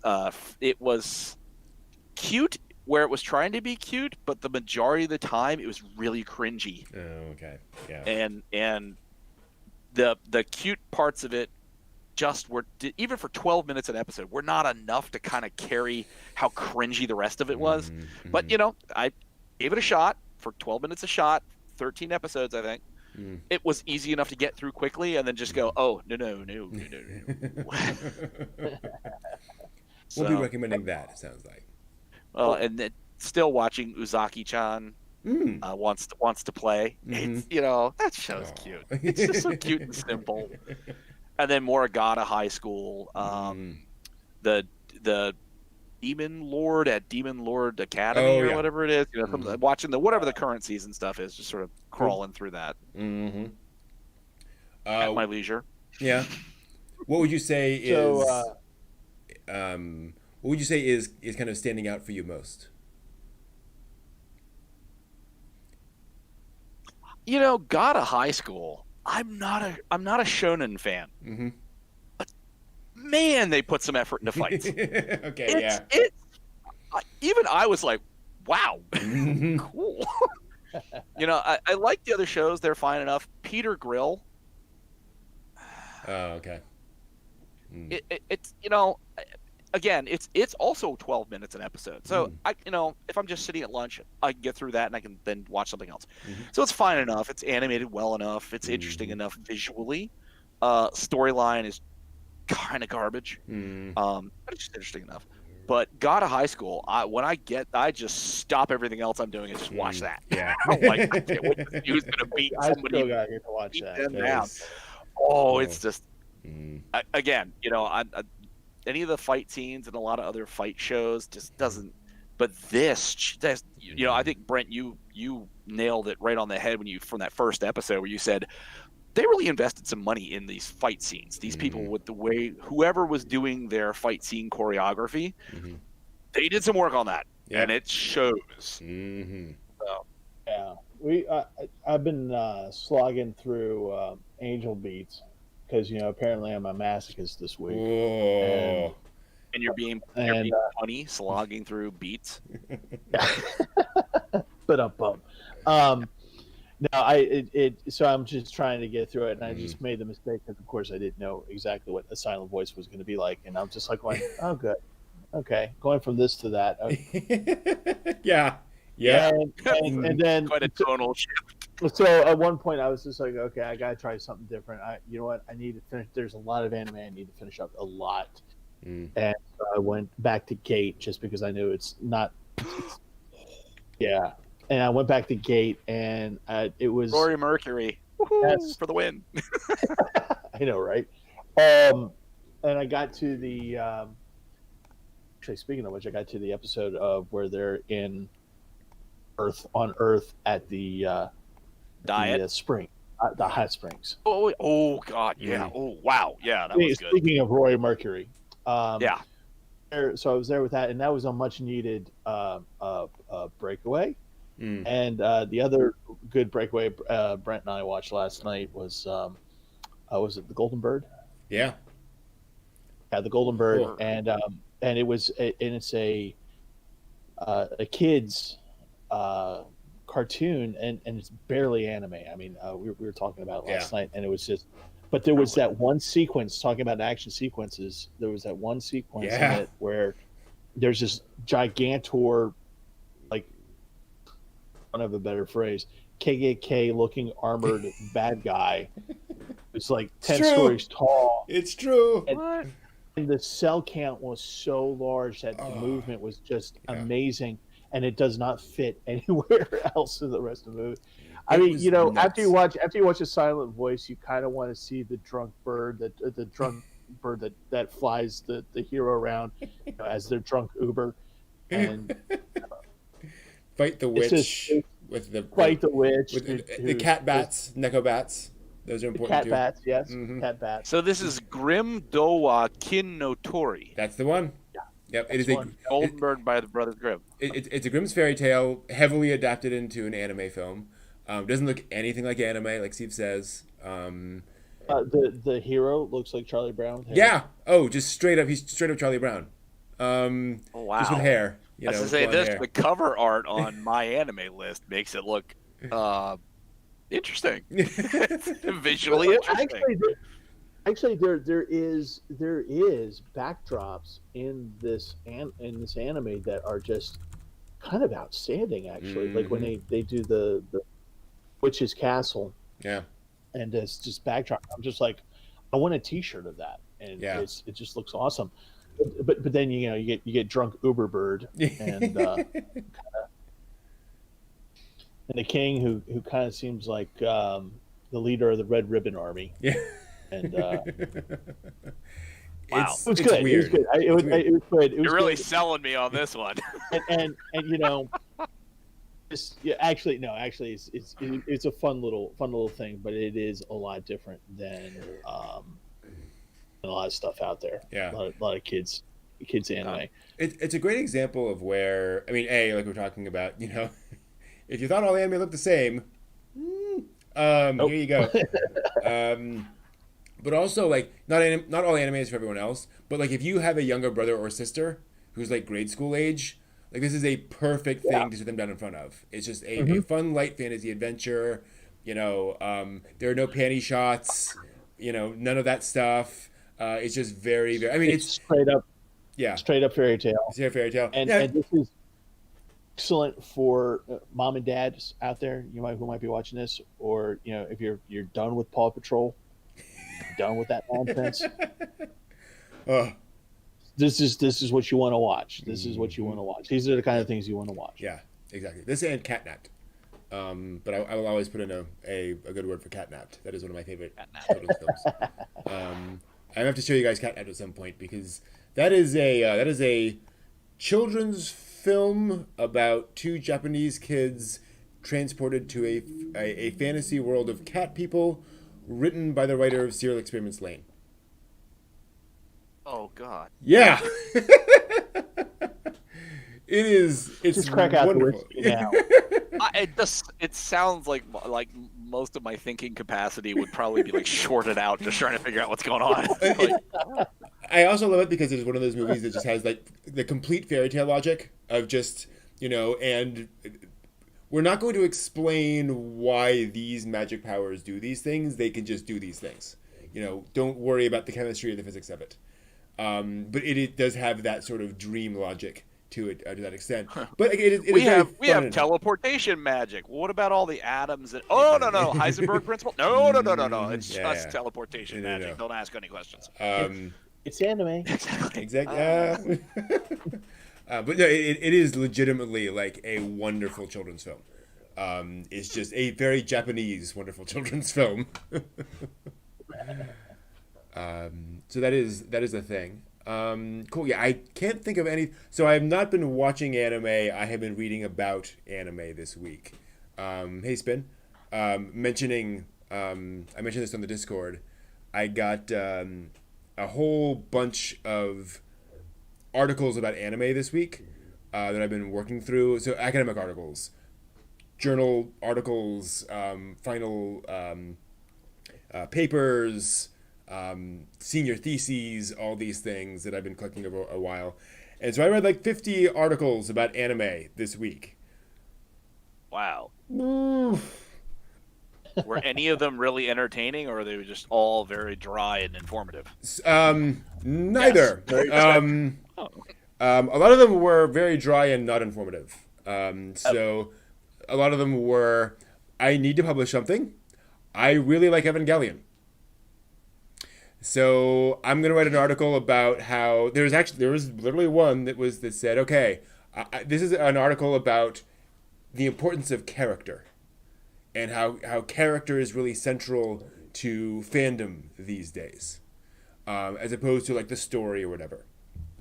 And I'm thinking, okay, that's an interesting thing. You could talk about, Doraemon or Sazai-san and all these things. And he said, I'm going to talk about a really big show. 1995's Neon Genesis Evangelion, literally over half of the paper is a plot summary of the EVA TV series, Death and Rebirth, End of Evangelion, the spin-off stuff, and and then basically ends by saying, and Rei Ayanami, copious screenshots, are in all of these. Thus you see the importance of character in anime. The end.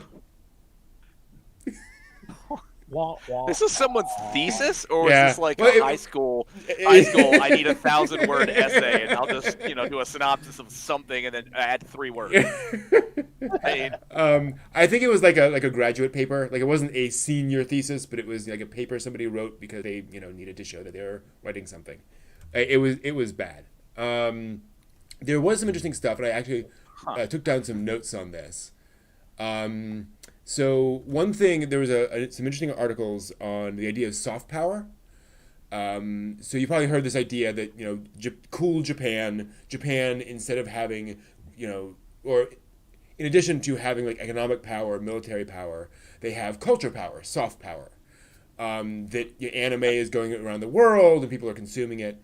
And so this article said, okay, so how powerful is soft power? Like how influential is anime from a political perspective, right? Because a lot of the concerns about soft power is that Japan is basically flexing its cultural might by releasing all of this Japanese culture that, to be a little bit overdramatic, all these people reading anime and manga will now have a better opinion of Japan through doing that, and will thus be less critical of movements by the Japanese government, right? The idea that all that. Interesting. So the people in this article went out to basically street corners in China, South Korea, and I think Taiwan. They said, and street corners, and also they went to like a convention. And they interviewed a bunch of people. They said, still have those? Oh yeah, and this was a couple years ago. I have no idea what this is. They don't have those in 2020 anymore, right? Yeah, no. Except for OnCon, this the was only con that counts. Exactly. Counts. This was the distant past. And so basically, and they asked them, okay, how much anime do you watch? Of what origin is that animation? And then, what is your opinion of the Japanese government in these different ways? Do you think the Japanese government is autocratic? Do you think that its treatment of border disputes is reasonable? What do you think of their record in World War II, etc.? And they found no correlation between anime fandom and political opinion, basically. So, as an example, shocking. Yeah, in China, all of the 22-year-olds watching anime illegally, they don't have a big beef with Japan. Some minor concerns and so forth, and they like anime. In South Korea, they like anime, and they have all sorts of beef with the Japanese government about all sorts of things.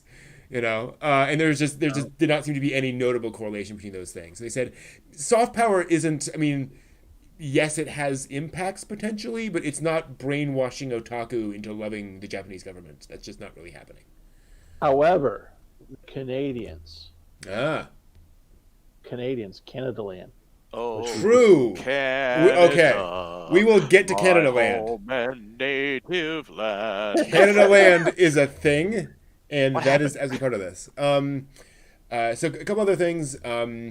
There's also the idea of anime being culturally odorless.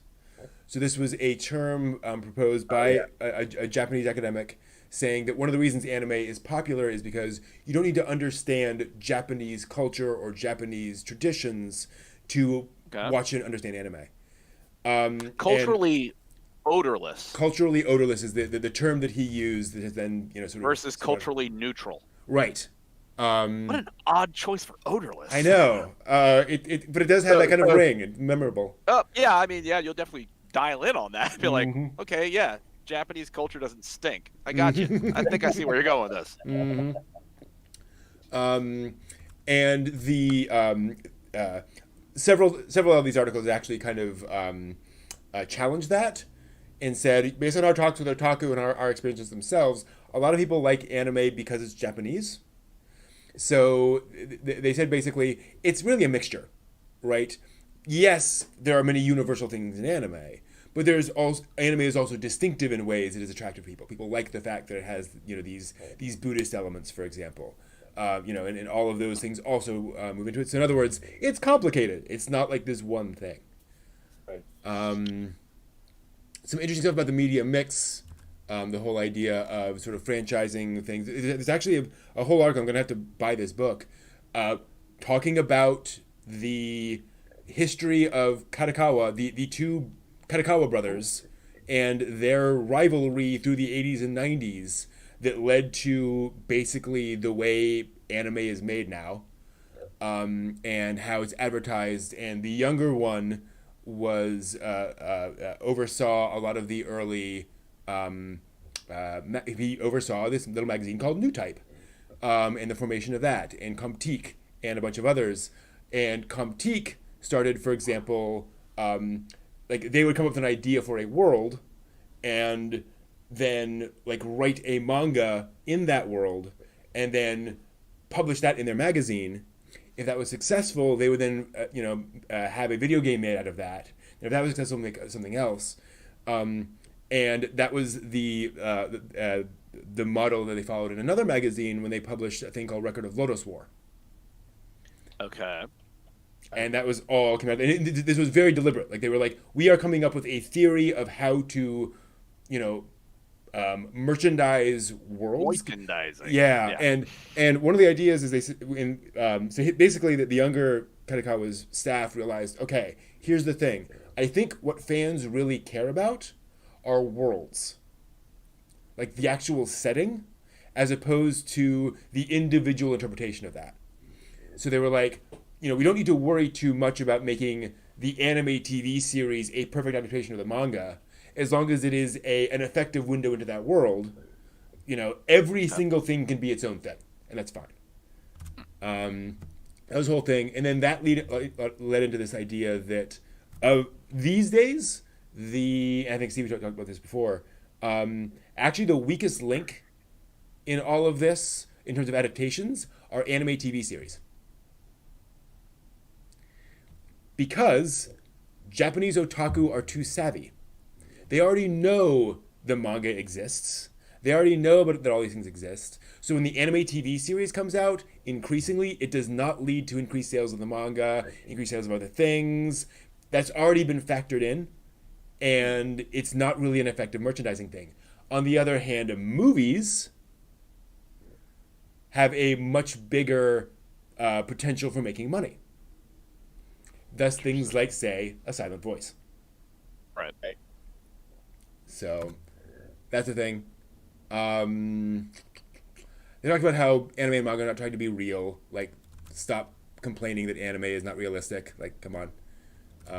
We all know this. If I can't have Data Live in real life, I don't want anything. Toka, where are you? Oh, or Rory Mercury from me.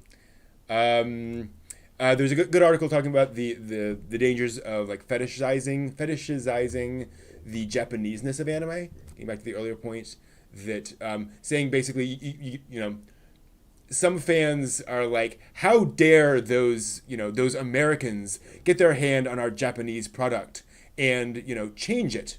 And it's like, well, guess what? The Japanese staff is taking inspiration from American culture and Chinese culture and all sorts of other things. Like, this is a cross thing. And there can be this focus on saying that it can get kind of creepy when it turns into this isn't pure Japanese enough. This doesn't have enough pure-blooded Japanese people in it. It's like, like, really? I mean, come on. Like, this is culture bounces off each other. It's not that big of a deal. And see, that's one one of those. Dark Horse Comics is still making their millions off of doing things like Mega Tokyo and crap like that. Exactly. Well, see, this makes me think about that portion of Japan Sinks, where there's a spot in there where there's an attempted rescue, and they were only going to rescue people that were pure Japanese. So it's like, okay, this, again, this is one of the things I always talk about. It's like, it showed up in that way for a reason.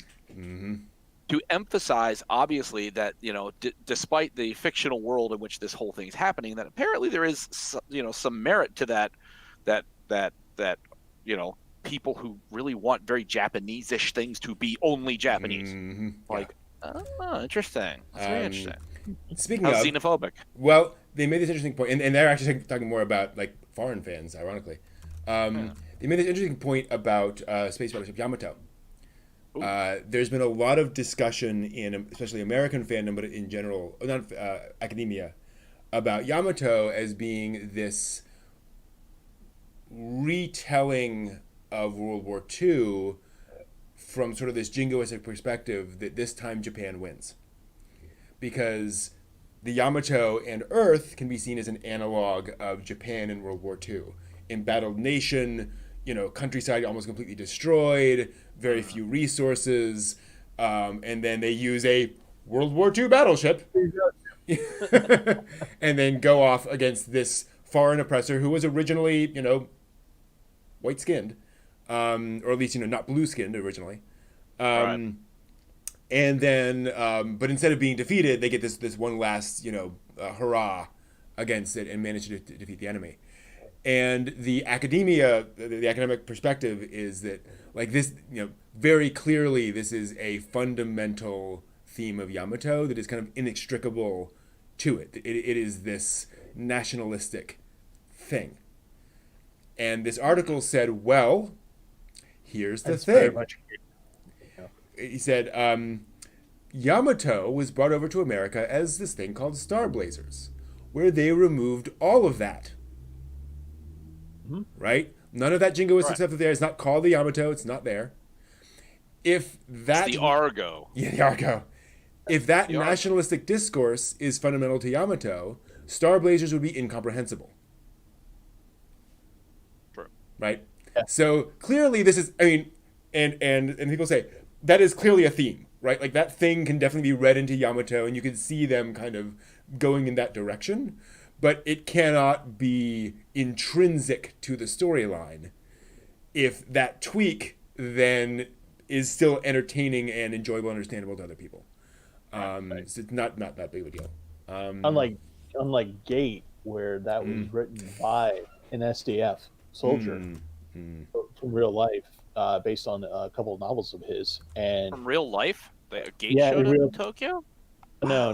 The guy who the author was an officer in the Japanese self-defense force, and it is very nationalistic. The songs are always about the Japanese. There's this, when you have this roaring kind of almost operatic music playing in the background of the Japanese coming in with their with their jet planes and helicopters and all these guns, and they're shooting up basically Roman legionnaires, and they're shooting down a couple dragons.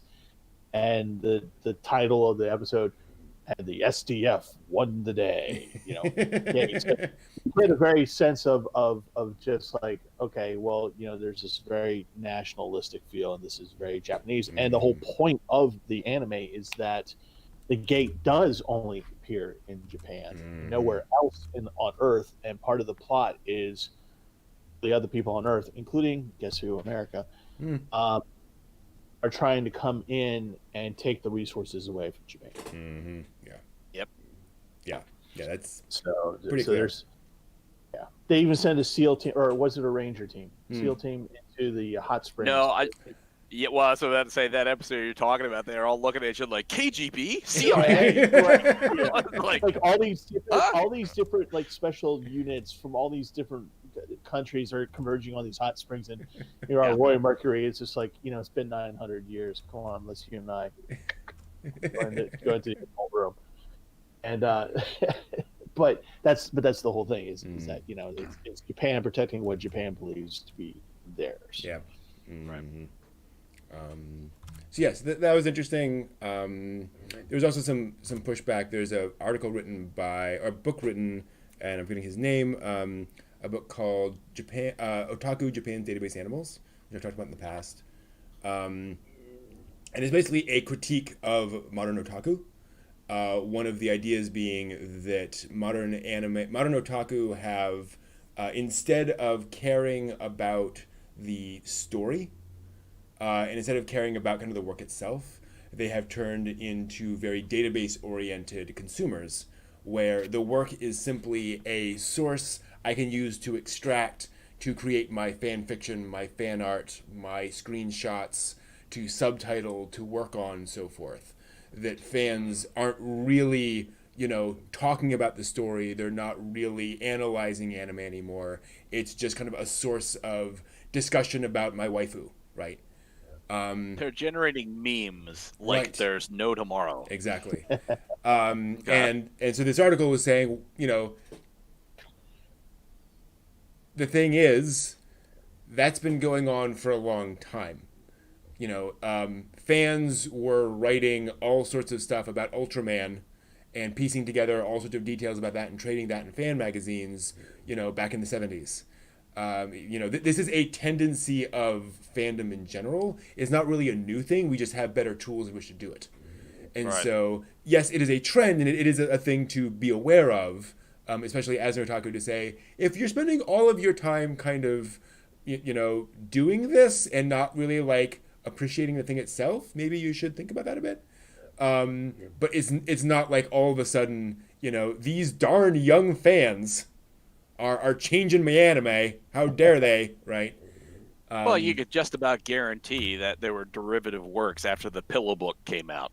You know what I mean? That people probably read that and were like, "Hey, I can do something like that." Yep. You know what I mean? You by leaps and bounds sometimes and slow crawls, you advance things. You know what I mean? So I think that's kind of culturally enriching to have works that are birthed from a single story, that you have a network, a cloud in orbit around that story of creativeness. Absolutely. So this, okay. Yeah. So yeah, that was it. Oh, and then there was a really interesting one. And then we'll take a quick break and come back for the news. About intense Japanese fandom of Anne of Green Gables. So, which you're one of them. I am.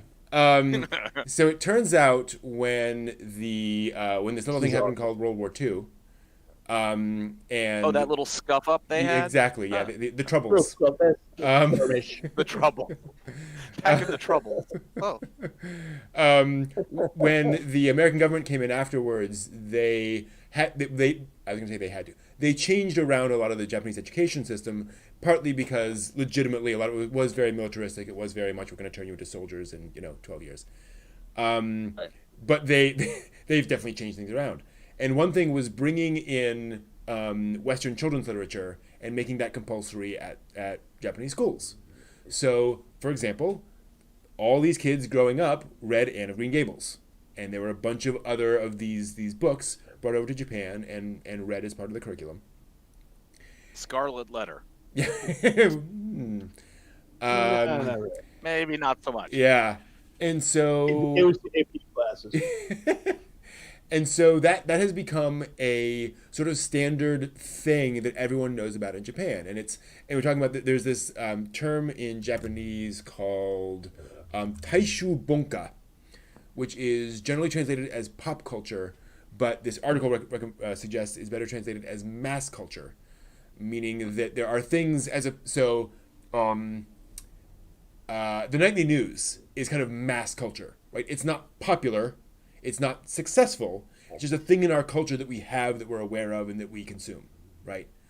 Anne of Green Gables. Coca-Cola. Yes, exactly. As opposed to like The Walking Dead or things like that, which have this sort of peak. Anne of Green Gables has become mass culture in Japan. Everyone knows about it. It's just people are very aware of it. They probably all read it as kids. And so this was particularly chronicling a series of books by a Japanese woman who quit her job to go and live for 10 months on Prince Edward Island in Canada, partly to kind of relive all of this stuff. And it turns out there is a thriving culture of Japanese tourism to Prince Edward Island to kind of walk in the steps of Anne of Green Gables. And we thought that was weird, but just you wait. There's more. Not weird, but unusual. Travel is so fun. Yes. So imagine it's 10 years ago or so. You're a fan of Anne of Green Gables, and you want the Anne of Green Gables experience. You want like a theme park that has been set up like to recreate, Green Gables and all of that stuff. Where do you go? I ask you. Where in the world can you go? Canada to see this? No. Nevada. Where do you go, Brent? Tell us, Brent. Where do you go? You go to Hokkaido, Japan, where they set up Canada World, which is a theme park that was getting up to 40,000 visitors a day coming to see this theme park that was set up to look like Anne of Green Gables, complete with Canadian teenagers they hired to come over and cosplay as Anne of Green Gables and the other characters in the park. Wow. Yes! Yes. Look it up on YouTube. I It exists. feel like I've missed out on being a Canadian teenager. That would have been an awesome thing to have happen. And so hanging out in Saskatchewan, it's cold all the time. Somebody shows up and said, "Hey, if you wear this costume, would you like a free trip to Japan?" Hell yeah, get me on the boat now. Sure. Where are we going? Hokkaido. Oh crap. Hey, it's just well, it's not Canada. Yeah. It's a joke. But no, there's a great article by Japan Times or something, interviewing a young woman who, when she was 13 years old, she won the audition to be Anne of Green Gables in Canada World, in Japan, and she spent a year here or there, with other Canadian expats, waving it, and there's video of not her necessarily, but of It's an awesome people. video. It's one of those very much 4-minute. I have a Betamax camera. Videos of we're gonna show everything. And of Just the tracking. No, a line in here. Dang it. Yeah. The big digital. It was I think it was like April 10th, 1996. Yeah, in the corner. Yeah. Nice. Happy birthday, Bill. I couldn't get that off. I don't know why I keep saying that. But yeah, really, is Canada World still there? Technically, yes. Interesting, right? Yeah, it is. It is no longer operating as a theme park, but the local government does open it up to people to come in as basically just a park that you can come in and walk around, but there are no performers or anything like that going on. All those Canadian teens, they've lost their opportunity. Yep, exactly. Very, very sad. Right. But it was operating up until a couple of years ago, I think. Wow. Yeah. But yeah, that was the thing. Interesting. Yeah, and whatever happened to Heidi Land? I know. I think they just go to the Alps. They just go to Switzerland for that. Why not? It was going to be adjacent, but it just didn't work out. Wouldn't surprise me. But it was the article talked a little bit about the fact that what was interesting about this was this sort of desire for transformation through fan culture, this desire to be like Anne, where people who are fans of other things, they admire aspects of those people, but they don't really want to be that person. Whereas a lot of folks into Anne of Green Gables fandom have this kind of fantasy of living out that same experience. In said grainy Betamax video, there is a Canadian girl sitting on the bridge. She, it looks like Anne. She's got the red hair, pigtails, and everything, red tails, and there are Japanese women walking past her, waving at her in the same hat and dress. And yes. the whole night. They cosplayed it up. Yeah. When you get there, yes. you can immediately get dressed up in period costume and walk around in that costume. Wow. Or you could take a horse carriage ride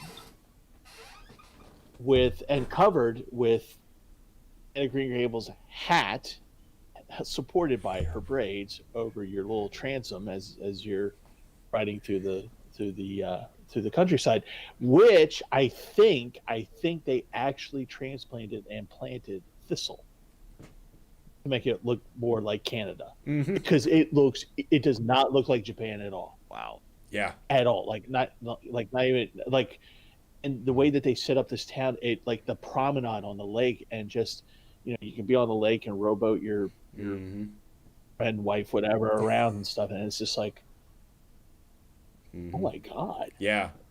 And man, how do you? And man in the chat, thank you for pointing that out. It turns out the Green Gables, it was a CBC production, aired on PBS. That also aired in Japan. Yeah. So they saw that in Japan as well, and that was also part of the big Anne fandom. Anne fandom. Fandom. Or Andom. Andom. So yeah. So I learned a lot through reading through a lot of just boring things about how amazing Evangelion is, which I don't disagree with, but there does come a point where you're just, reciting the plot of a thing so that you can get a paper published. Oh, well. There was a really bad one about the Belgian manga industry, which I feel bad about. No, it's about Belgian manga fandom, and it was basically it was meant to be like an ethnographic study of Belgian manga fandom and history thereof, and it spends like a page or two describing and listing the various businesses that sold manga in and around Belgium over the past couple of decades, and then he interviews 6 people. That was it. Not a very representative sample, but it's better than just, I guess, making it up. Yeah, I guess. I'm going to write this 100-page paper. My source is, My cousin Ned. The bum around the corner. Paid him $20.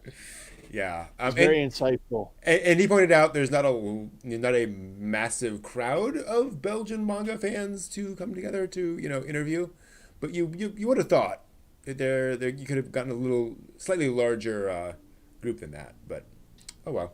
And I say that because how long ago was this published? Within the past 10 years. Okay, so there was a such thing as the internet. So oh yeah.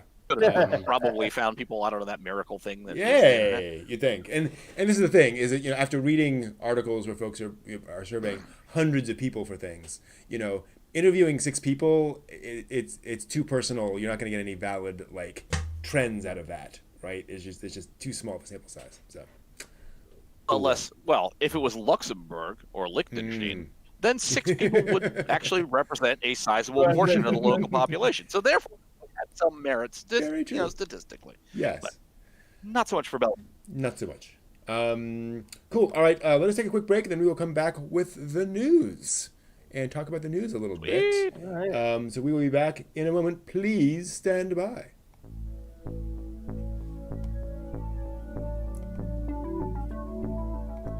Yep.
Hey, N-Man. Good to see you all.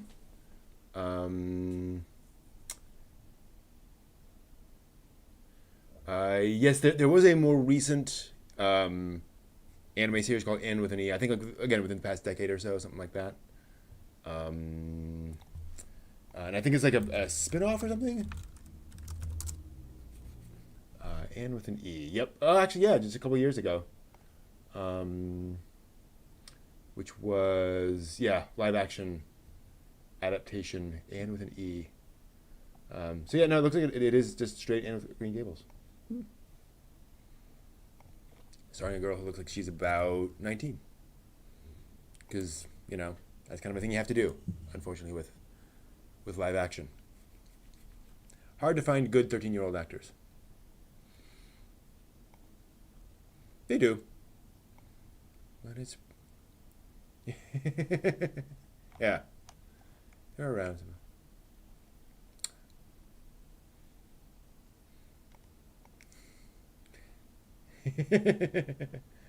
There's oops, 1 second. Yeah, I'm not saying how good of actors they are. I don't know. I'm not in on that crowd. I mean, if Miley Cyrus can land a show for an X number of years, then she was what, like 4 when she started. I can't tell. Yep. So when I've asked what seasonal anime are you guys watching, so JJ, you guys, I'm actually not following any right now. Not that I don't like any, but I've been trying to get through other projects, which I mostly have this week. So hopefully I can get back on that wagon. Really like I did like God of High School, just like you said. Yeah, that one's just fun. I'm looking forward to that one. That one I'm looking forward to. Once I got, oh my god, I'm just like one of those really bad Netflix watchers. I just have this whole ginormous the queue. list. Yeah, anime to get through that I have to get through. I mean, I still haven't even finished Last Exile, which I'm amazed about. I need to finish that too. Yeah. So hopefully I'll be able to get to that one. I really like that one when you showed us. When you showed us, what was the other one? There was that one. There was the oh gosh, what was the one that was to have companionships? The anime where the guy's paying the girl for a companionship. Oh, Rent a Girlfriend. Yeah, the girlfriend. Yep. Yeah, that one I also want to kind of see if that goes any further or whatever. I'm not going to say anything about that show other than I'm getting increasingly angry with it. Oh, interesting. Okay. So I might be better served just the God of High School. And... Well, I mean, it totally depends. It's one of those things where for my protagonists, I if you're setting something up in a certain way, it's not that I have an expectation that the same path is always followed, but you get a certain point where you've watched 1.5 million of these things where creatively you don't have to do the same thing. You can do something different. You know what I mean? There's so much opportunity, and that's what's making me mad. Is there's really no risk taking. There's no going off script. There's no deviating from the path. And that's why it's like. So we're seeing the Batman origin story over and over and over again. Is that what you're saying? It could be, but I mean, it's just for what you're looking for, it might fall into the perfect spot. Okay. But for me, I've seen way too much that's got just it's like, really, come on, just a little bit of growth, a little bit of character growth. We know the archetype you're using. Now let's try and push the boundaries out a little bit so that we can see some kind of difference from this show and the 50,000 other ones that have gone before it. Okay. So actually, one of these articles talked about that. Said that their suggestion is that as we have become a more data-based, a more indexed fandom, that drives plots to be the same, because the producers say this is what sells. And we can show it because here's all the fandom, here's all the people, here's the wiki, and so we're just going to execute on that. And there's something to be said for that. Oh, what you mean? Really, can any of us get enough of cute girls doing cute things? Right, exactly. Rory, our days on the breakwater, the fishing show that's now running again. Cute girls fishing. Oh, it's adorable. Exactly. It's got nothing going on with it. Girls and pantsers with tanks. But you know what I mean? It's like I'm not against formulas. It's just that particular show is so formulaic that it's not giving me enough. Like our days at the breakwater, I know the formula. and it's still just cute. You know what I mean? And that's what it's trying to be. And it's like, I get a feeling Rent a Girlfriend, they're trying to go for like more of a subtext to this, like a little bit more, like reasoning behind stuff. And it's like, either make it cute and funny or address some serious issues. But you're just following the same formula, which is you just lightly touch on some stuff and then you just do nothing. Just sort of going. It's like, there's a writer, a TV writer. Go ahead. You just described Olive Garden. Olive Garden? Just Olive Garden as opposed to a real Italian restaurant. Yeah. There you go. Yeah, no, absolutely. It's bland and inoffensive. Yeah. Yeah. There you go. There's a TV writer who says romance is not a... I think he said romance is not a genre, but what he meant when he came out is that romance is not a plot. Two people being in love is not inherently dramatically interesting. There needs to be something happening beyond that and beyond just that kind of they're stumbling through a romantic relationship to achieve the level of like drama. And it's one of the problems I have with a lot of these romance stories is it's like being awkward on a date is not really all that dramatically interesting. I don't know how to talk to her. I'm embarrassed now. I touched her hand. It's like, okay, yeah, I got that. I saw that, 600 times already. Can we move on with this? Exactly. Say, do you hear that?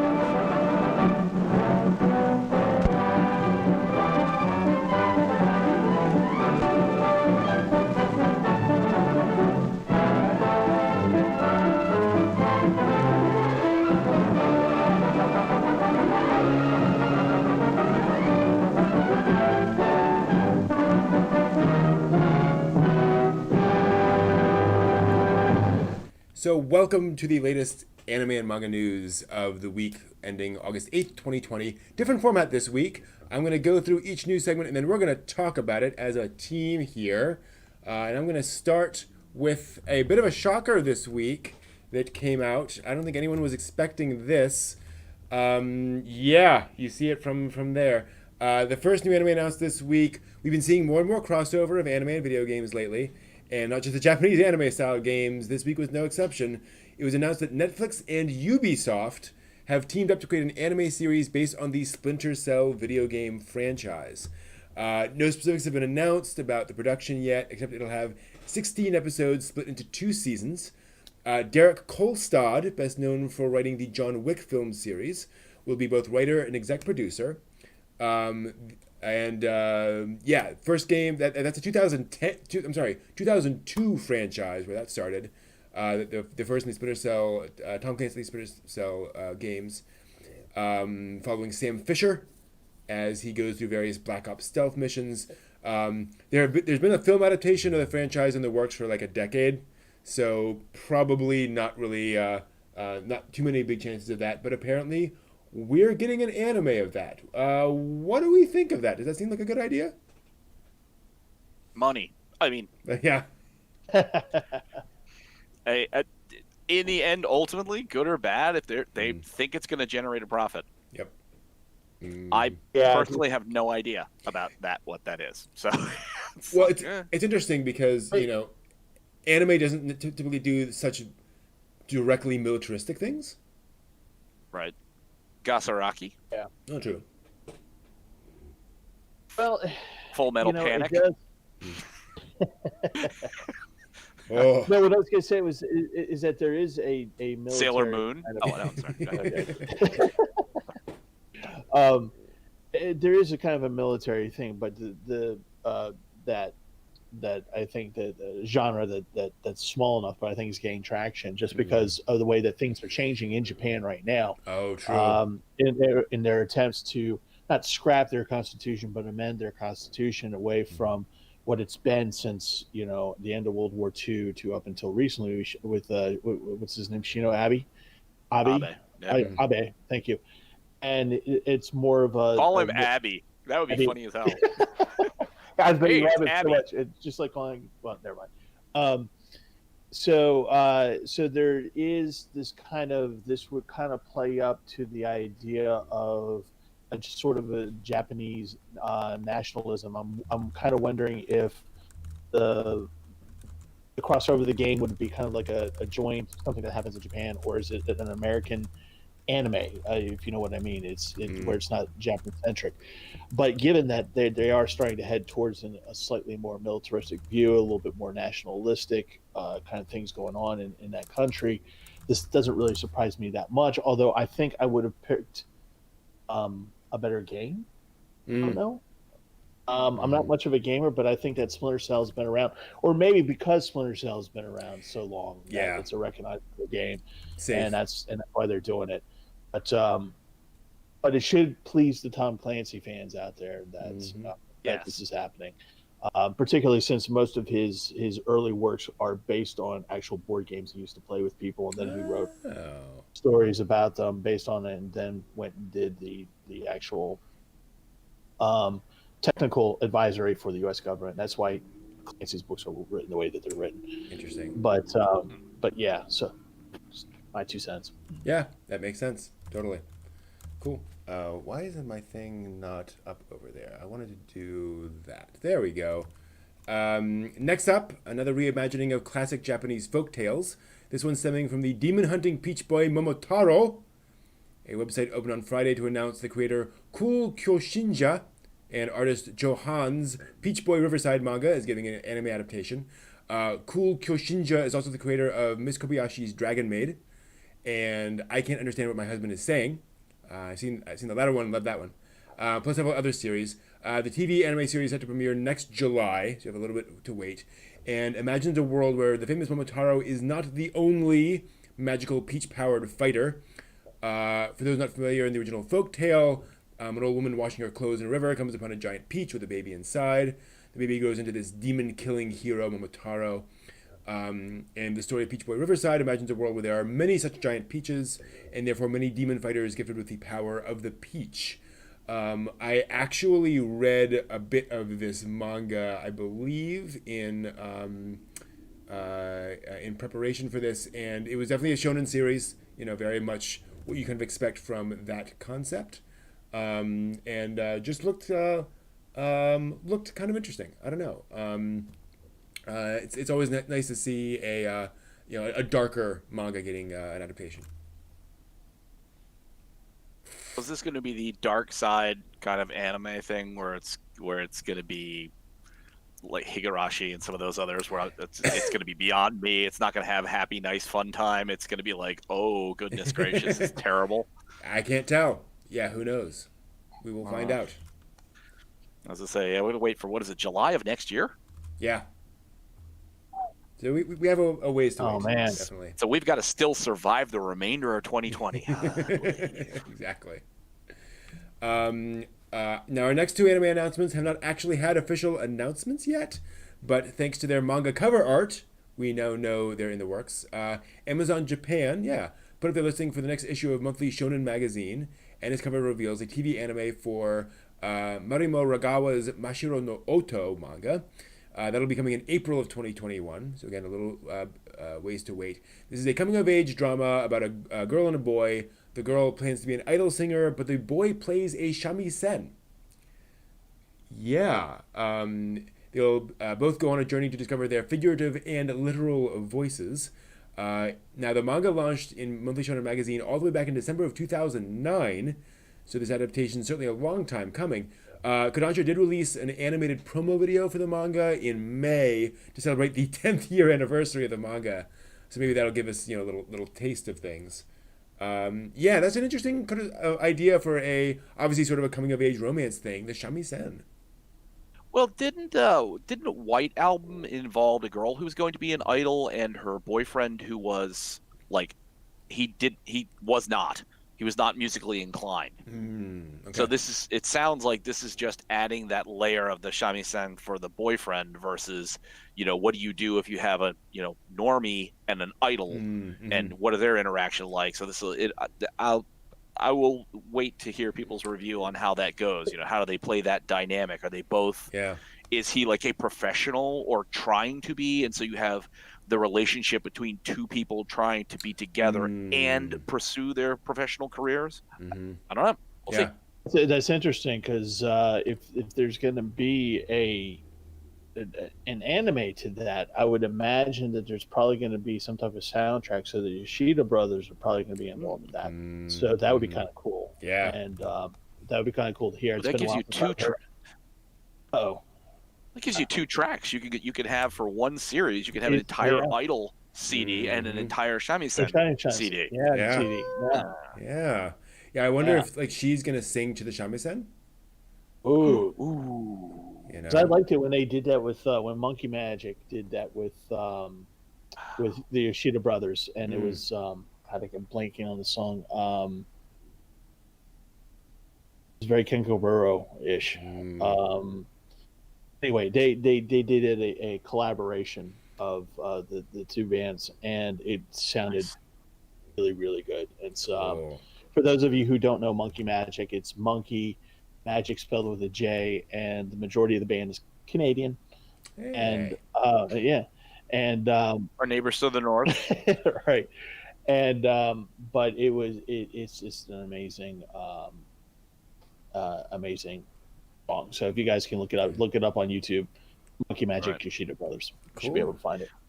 Let's see, I haven't found it yet, but I've watched the 2 seasons of it. It's Kono Oto Tomare, which is about it's about a high school koto club, and it's the music to it is the competition stuff that they do, the pieces that they do, amazing. Just like the audio quality that they've made the effort for just the anime itself, for the concert pieces, is fantastic. So I haven't found that yet, but Remind me what a koto is? The large stringed box, like 12 string or 17 string koto. Okay. Yeah. Okay. Yeah, it's Cool. it's a surprisingly really good series, which you wouldn't think. Like, I loved Sound Euphone, so I thought that was going to be somewhat similar. So I dialed into this, and I was really pleasantly surprised at how much I really enjoyed the show. Cool. And the music. Okay, Yeah. check that out. By the way, the name of the song is Change. That I was thinking about. Yeah, and Changes, turn and fit. Never mind. No, that's the wrong song. And I forgot that the Yoshida brothers actually played at Otakon in 2009. Oh, Really? cool. Yeah. So they were there. They did about a 4-song set, I think. And They were in y'all's backyard. Yeah. We're in. They played, I think, Storm and the other one. They're popular for, but it was really amazing. Cool. More anime adaptations coming.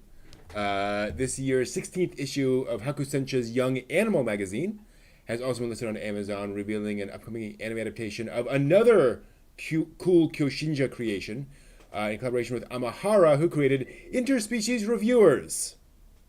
But it's not that. Their manga Heion Seidai no Idaten Tachi, or Idaten Deities in the Peaceful Generation, launched in August of 2018, so much more recent, and is a remake of Amahara's online manga of the same name. It tells the story of a group of deities, the Idaten, who saved humanity from destruction by demons 800 years ago.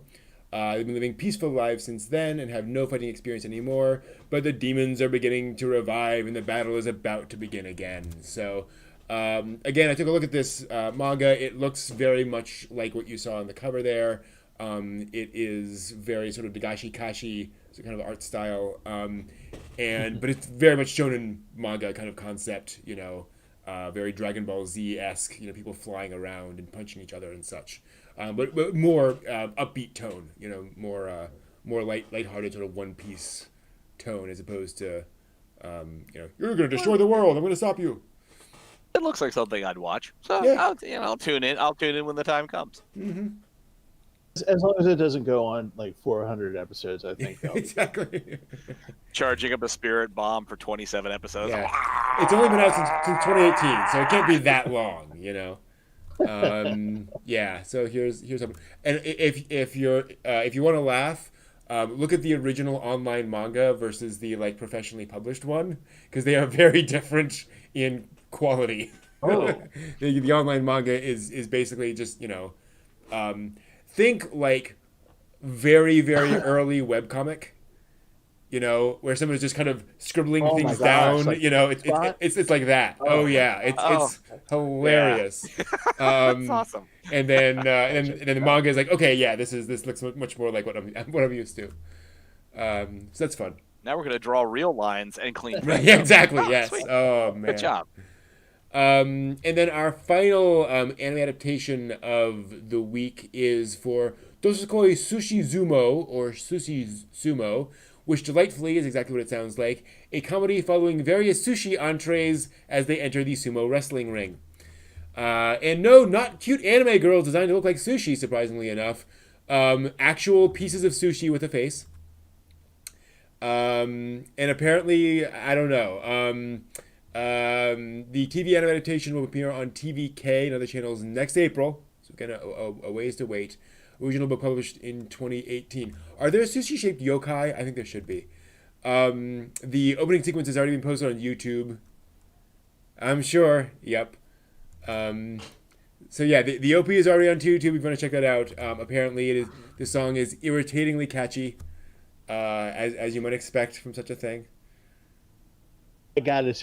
Okay. I just had sushi the other day, and I love sushi. So this is perfect. This is awesome. This will be, this is going to be. This is going to be my go-to when I rewatch A Silent Voice, or A Grave of the Fireflies, or something else that's going to make me a blubbering mess on the couch, emotional wreck on the couch, and I'm going to need something ridiculous. This is it. This Sushi is the one. Sumo. I think this is it. Sushi Sumo. It's awesome. It's just the whole premise is just awesome. Yeah, totally. And it's sponsored, of course, by the National Association of Sushi Makers. You know what I mean? It's like that's an easy sell right there. Yeah. Like, hi, how you doing? We're gonna do a thing. Would you like to sponsor it? You know, Sure. you Hikari Sweat. Do you want a spot? No. Okay. How about you, Calorie Mate? You guys want no? Sushi Associate? Yes. Okay. Sure. It's all about sushi then. Yeah, exactly. That works. All right, moving on to from anime announcements. There is no shortage of places to stream anime these days, but companies are still looking for more ways to reduce illegal distribution and encourage licensed streaming. So to that end, Toei Animation, Kodansha, and other anime content providers have opened a new anime streaming YouTube channel titled Anime Log, or Analog for short. The aim is to produce only officially licensed animations and operate as a safe channel that families can enjoy together. So being sort of that Cartoon Network destination kind of idea. Their goal for the future is to have 30 companies providing 3,000 anime titles by 2022. So, man, those 30 companies will include Nippon Animation, Tezuka Productions, and Shogakukan Shueisha Productions. So there should be something for everyone among those 3,000 titles. Many of the companies involved already operate their own YouTube channels, but they hope that combining their forces will allow them to grow their audiences, advertising revenue faster than they could on their own. The channel is currently available in Japan, but the staff does intend to add subtitles in English and, of course, Chinese for overseas fans in the future. And I gotta say, it can be difficult to go and find like legit episodes of some of this stuff around. And I think if it is on YouTube legally streaming, that'll make it a lot easier to find some of this stuff, and it won't be, somebody's fan sub accidentally uploaded at 5 frames per second, and all that kind of stuff. Yeah. Or in like the heads up display with something else around the side of it. Right. Yeah. Or the audio tweaked in like a really crazy kind of way. Oh yeah, absolutely. Does this seem too ambitious? Yeah, well, the 3,000 titles seems a little much. But if they, if they can do it in a more, I don't know how to say it, organized fashion, and just kind of, I don't know if it's one channel that's going to do it for them, or a collection of channels, or maybe they should just do it as a collection of channels because the catalogs of all of them are so large. Yeah.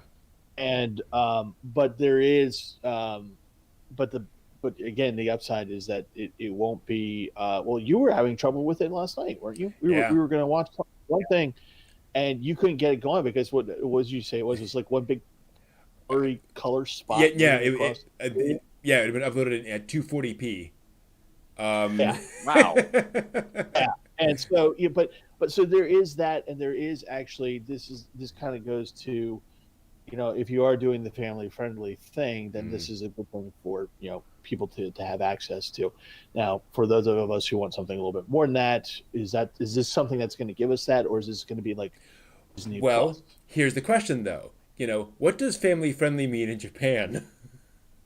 True, true. So I'm very curious to see what the line's going to be on that. The only thing that I hated is like Aramanga Sensei. Is that family friendly, or are we talking about relationships between family members or like people watching this? Like, because there's a whole different meaning there. Oriemo, that's family friendly, but Right, not they're in the very way friendly. you're thinking. It's very different guidelines. Yeah. It sounds good, and you know what? Go away after When you dark. take these big groups here and you try and cram them into some collaborative effort, 3,000 some odd titles, sounds really good, and things often that sound really good don't turn out so good. Yeah. So keeping keeping all those ships on the same course, I have a feeling is going to be really kind of unwieldy. So I like Steve saying, whether it's going to be one channel or many, like I could see an umbrella, and then you've got channel 1 is Toei, channel 2 is Kodansha, channel 3. You know what I mean? It's like, so that you're just organizing it rather than have everybody spread out all over everything. I think that would work. But you know what I mean? If you're trying to cram it all into one big giant channel, hey, I don't think there's any way you can keep that thing going together. Yeah. I'll be curious to see, and I'm assuming this is going to be, primarily back catalogs. They're not. They've got tons of Maya the Bees and stuff like that back in the back catalog. They can just throw on there. So yeah, I think that'll be Crayon Shin-chan. All you can ask for. Yeah. Please. Oh God, I love that show. No kidding. I mean, there's that, and this 3,000 episodes of it. Well, this is one of the exciting things. We were talking about this the other day. There is so much kids anime that we've never gotten over here because they're 120 episodes and no one wants to dub all that. No one's going to subtitle it for 5-year-olds. So it's been out of the hands of Western fandoms. It'd be great to be able to see some of this stuff. Yeah. Fingers crossed. All right, then what else do we have here? Oh yes, it is time for online stuff. We'll move over to that one. So predictably, this week brings us a couple more online events taking place in the near future. But rather than conventions, these announcements come from a couple of beloved anime series and franchises themselves. First up, Bandai Namco Collectibles announced on Tuesday it'll be holding the first ever Gundam Online Expo event in the United States. The expo is set to run from August 20th to August 31st, so fans have many days of Gundam events to look forward to. It'll feature the Gunpla World Ver MG exhibit, as well as an augmented reality version of Japan's Gundam-based Tokyo venue, the Storm Museum venue where the Gundam Unicorn statue is located. Also, professional modeler Katsumi Kawaguchi will offer painting lectures during the event for those who enjoy customizing their own Gunpla models. This is Meijin. If you've seen Gundam Build Fighters, the character of Meijin is him. And of course, exclusive merchandise will be available for order during the event as well. SAO is also holding online events this month, but in true SAO fashion, they'll be held in virtual reality. August 10th, 12th, and 15th, the franchise will be holding the SAO Alicization WoW virtual meeting, WOU, WoW, I don't know, through VR social media service Cluster? Never heard of it before. Which is accessible through VR headset, smartphone, or computer. So I'm curious to see how that works. Various voice actors are set to appear. Lifa voice actress Ayana Takakatsu will appear on August 10th. Alice voice actress Ai Kayano will appear August 12th. And Kirito himself, Yoshitsugu Matsuoka, as well as Asuna Haruka Tomatsu, and Ronie voice actress Erina Kondo will appear at the August 15th event. The virtual space is inspired by the Wrath console featured in the anime, so folks can feel like they're truly part of the SAO future, just without all those constant life-threatening situations. Further details, including the actual content, will be revealed on August 9th. So I gotta say, I do enjoy when events for anime are themed around the anime, and they find some way of synchronizing those things. That's always fun. I gotta tell you, I'm actually the Gundam one is actually one that I probably want to attend because um, I've been wanting to get into model kits to actually make models. I just want something that a little bit more hands on with my anime experience, and I've been thinking about doing this for a while now, and between my misguided attempt of wanting to make my own kaiju movie and then putting together little tanks and stomping on them, I feel that the gunplay model making sounds pretty cool. Maybe setting up a diorama or something like that. It's just something I'm looking for. It's something I personally want to try out and see how well I do with it. Cool, absolutely. So that looks like something I would probably want to. You're going to be buying an awful lot of paint. My apartment is so small. I'm gonna be like, okay, where do you live? Well, in the corner of my living room because my bedroom is the entire battle scene. Oh, it'll be a whole otaku room. Completely floor to ceiling, all shelves filled with everying otaku. Oh, nice. Brent, you'll be getting 3D printer requests. Sure, I'm up for that. Nice thing about Gunpla, no glue. So at least you don't need that. Really? Yeah. Oh yeah. Snap them together. Gunpla is entirely snapped together, all force fit. Wow. And you don't need to paint them either. Like they come like that. They're all pre-colored. Obviously. Neat. It's a good way to start if you're like a novice like me. Yeah. And I noticed a lot of frame arms girls do the same thing. Yeah. Where it's all already colored with water transfer decals for wherever you want to make like specific colors or markings, badges or whatever. Yeah. Shimapon actually, but exactly. And the kits start at $20, so it's an easy thing that's to get affordable. Into. Yeah, exactly. And they're pretty good stuff. All right. Speaking of online events. It has been a very long time since we heard about any in-person event that's actually happening, not being canceled, but this week we get just that. The Kyoto International Manga and Anime Fair confirmed this week it is planning to take place as normal this year, September 19th and 20th, and it will be the first major event to take place in Japan since One Fest in February. As of Wednesday, 40 companies and organizations plan to take part, and around 19 specific works will be showcased.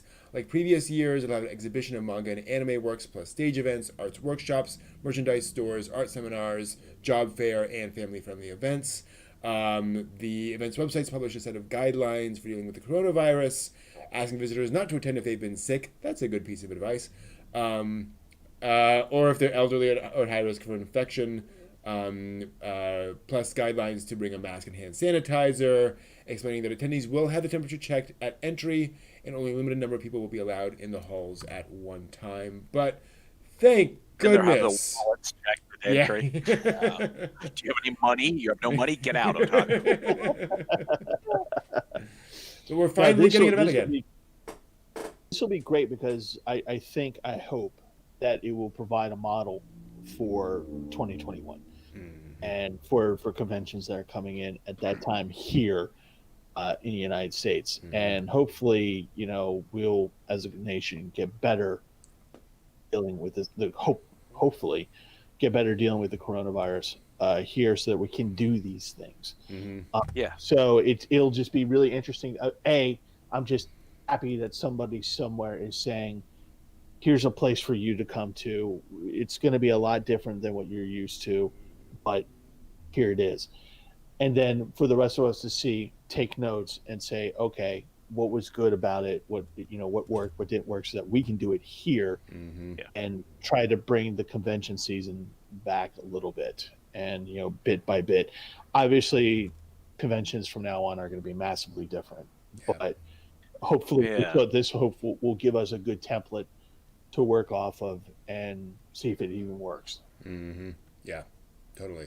Well, I wonder if that means for any of the things like Otakon and stuff, where you've got 50,000 people to show up in a day. I wonder if we're going to see at this con that they're going to throw if their average was 150,000 people in a day, Mm-hmm. are you going to see like some radical maneuvers to say, you know what? Sorry, 50,000. Yeah. We're doing 1/3 of our physical capacity, and then everybody who can't get an exclusive entry, you know what? This is the new reality. We're also going to have an online component. Mm-hmm. So that you can I buy a think pass for an online component if you cannot score a ticket. And to be clear, this is an industry event. Okay. So it is. I believe it's open to the public. But it's going to be interesting to see how the industry deals with this, where it's more about selling stuff to other businesses. Right. But yeah, because I think that is the advantage. Is you can control that a little better, because you can say, you know, don't send your entire staff this year, send one person. Right. You know. Send your single rep. Yep. Yeah. Mm-hmm. So fingers crossed. Make sure they have authority to buy things. Exactly. Money. Mm-hmm. But no, I think you have the blank PO form on you? No? Get out. Absolutely. Now, speaking of Japan, if anyone's planning on visiting, one second, come back. If anyone's planning on visiting Japan in the future, looking for a true immersive anime experience, well, Kanekawa's got you covered. Their interactive EJ Anime Hotel is set to open October 1st, located in Saitama Prefecture. The hotel will feature... it'll contain 33 rooms, with opening rooms themed around Konosuba, a certain scientific railgun tea, Bofuri, Uzaki-chan wants to hang out, and Yuki Yuna is a hero franchises. Each room will contain large-scale projectors, as well as professional quality lighting and sound systems, creating a theater-like environment for guests to enjoy their favorite media. So just sit back and watch anime instead of going out.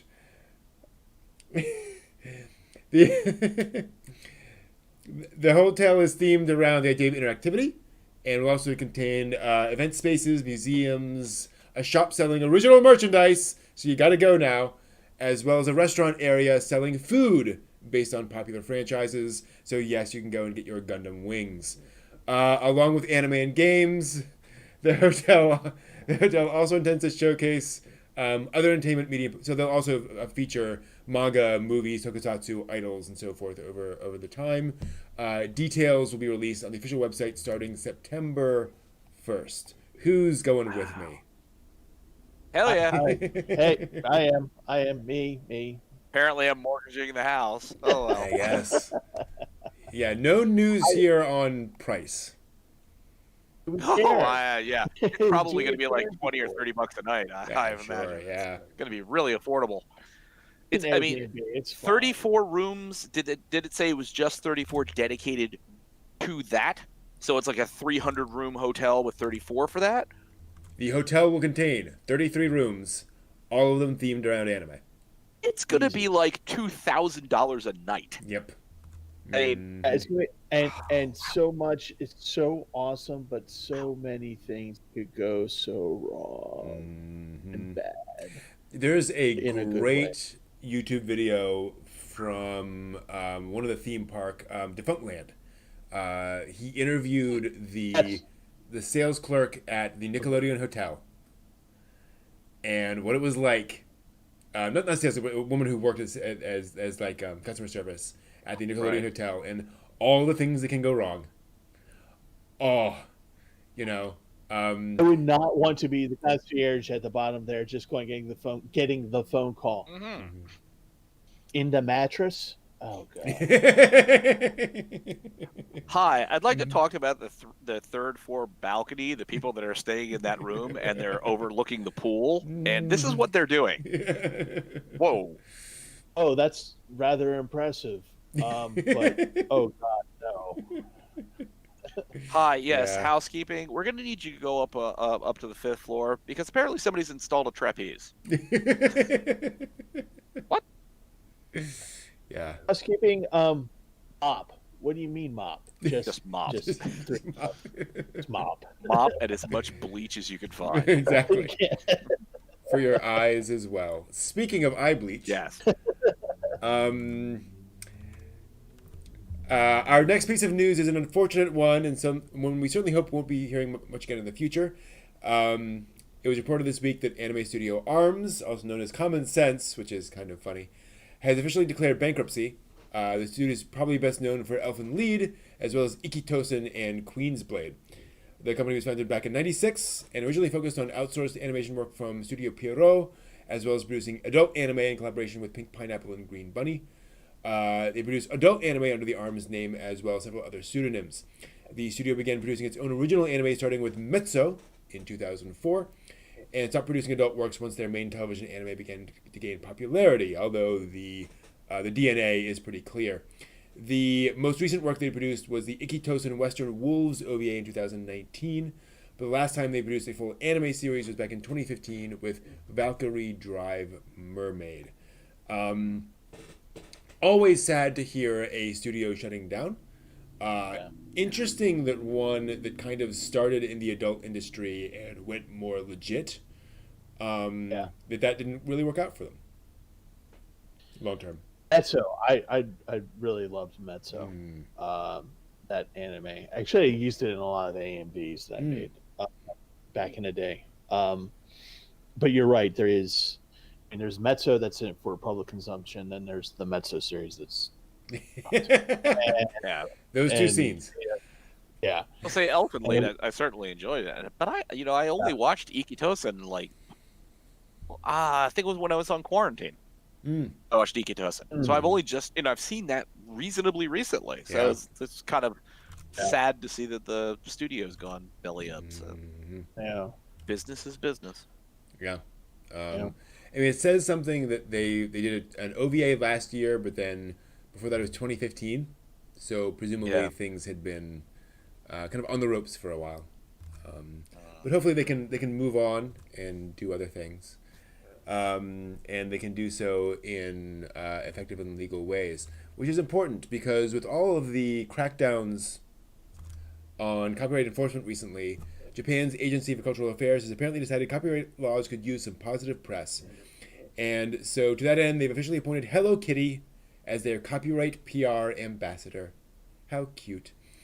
The ever-popular mascot will appear in international videos, school materials, and other media to spread awareness about copyright infringement issues. How not cute.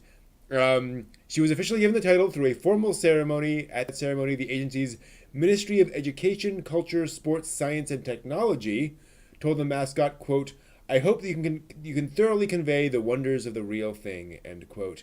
And honestly, if anybody could convey the wonders of copyright law, whatever those are, it's probably Hello Kitty. In response, she promised to do her utmost to ensure that everyone learns about copyright. And I just want to point out this man who is standing next to Hello Kitty some afternoon to talk about copyright law.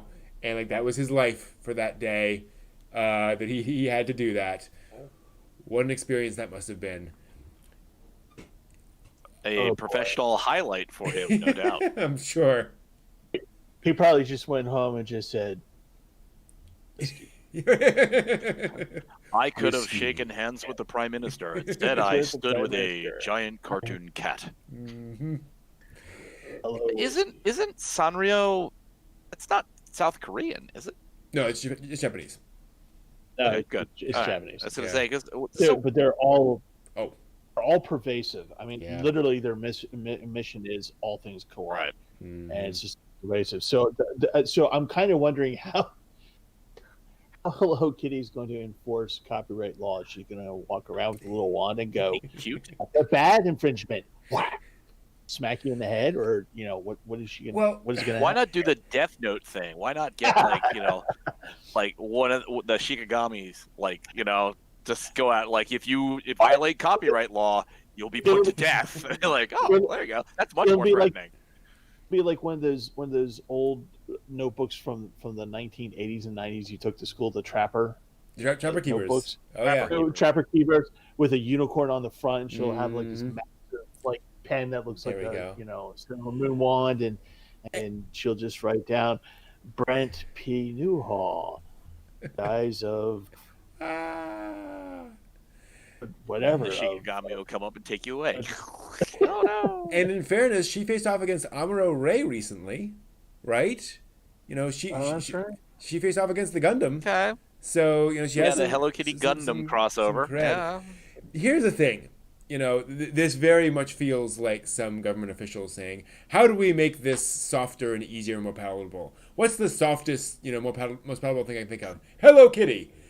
I cannot imagine, and I want to be proven wrong, the palatable video featuring Hello Kitty lecturing you about copyright law. Like, how do they make this work is my question. What do you do? Right. I think you're right, because it's going to be some guy in a dark corner of the universe on Earth, shaved in like 5 days. He has mounds of Diet Coke around him, illegally downloading, and then having seen Hello Kitty and just being like, I'll add that to my collection. Here we go. Mm-hmm. I mean, yeah. Seriously, where is the enforcement of this? They're not gonna go, oh hell no, Kitty found me. Right. Kitty found me. That's it. It's done. I gotta shave and get a job and not download illegally or infringement or whatever. I mean, but really, how does that work? I mean, yeah, clearly to tell people, like, I mean, it's one thing to tell a 12-year-old. It's another thing to tell. Don't pirate things, really. I mean, if we can make movies like Amazon Women on the Moon that made an entire segment laughing at the Video Piracy Act that the FBI puts a warning on, mm-hmm. they're gonna laugh at this. Yeah, that's the thing. Is I don't know, and I guess the idea is there are so many kids and teenagers who just go on YouTube, go on whatever to watch whatever, and aren't really thinking about it. And certainly we see this at cons of fans who are just like, oh yeah, I just type in Naruto anime and go to whatever site that comes up.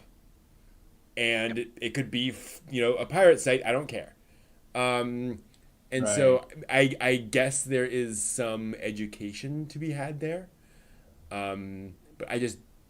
Or is it just going to be, or is it going to just be a swirling Hello Kitty head that comes up close and then stops on the screen and says, And then as they get closer, it sort of morphs into a skull. For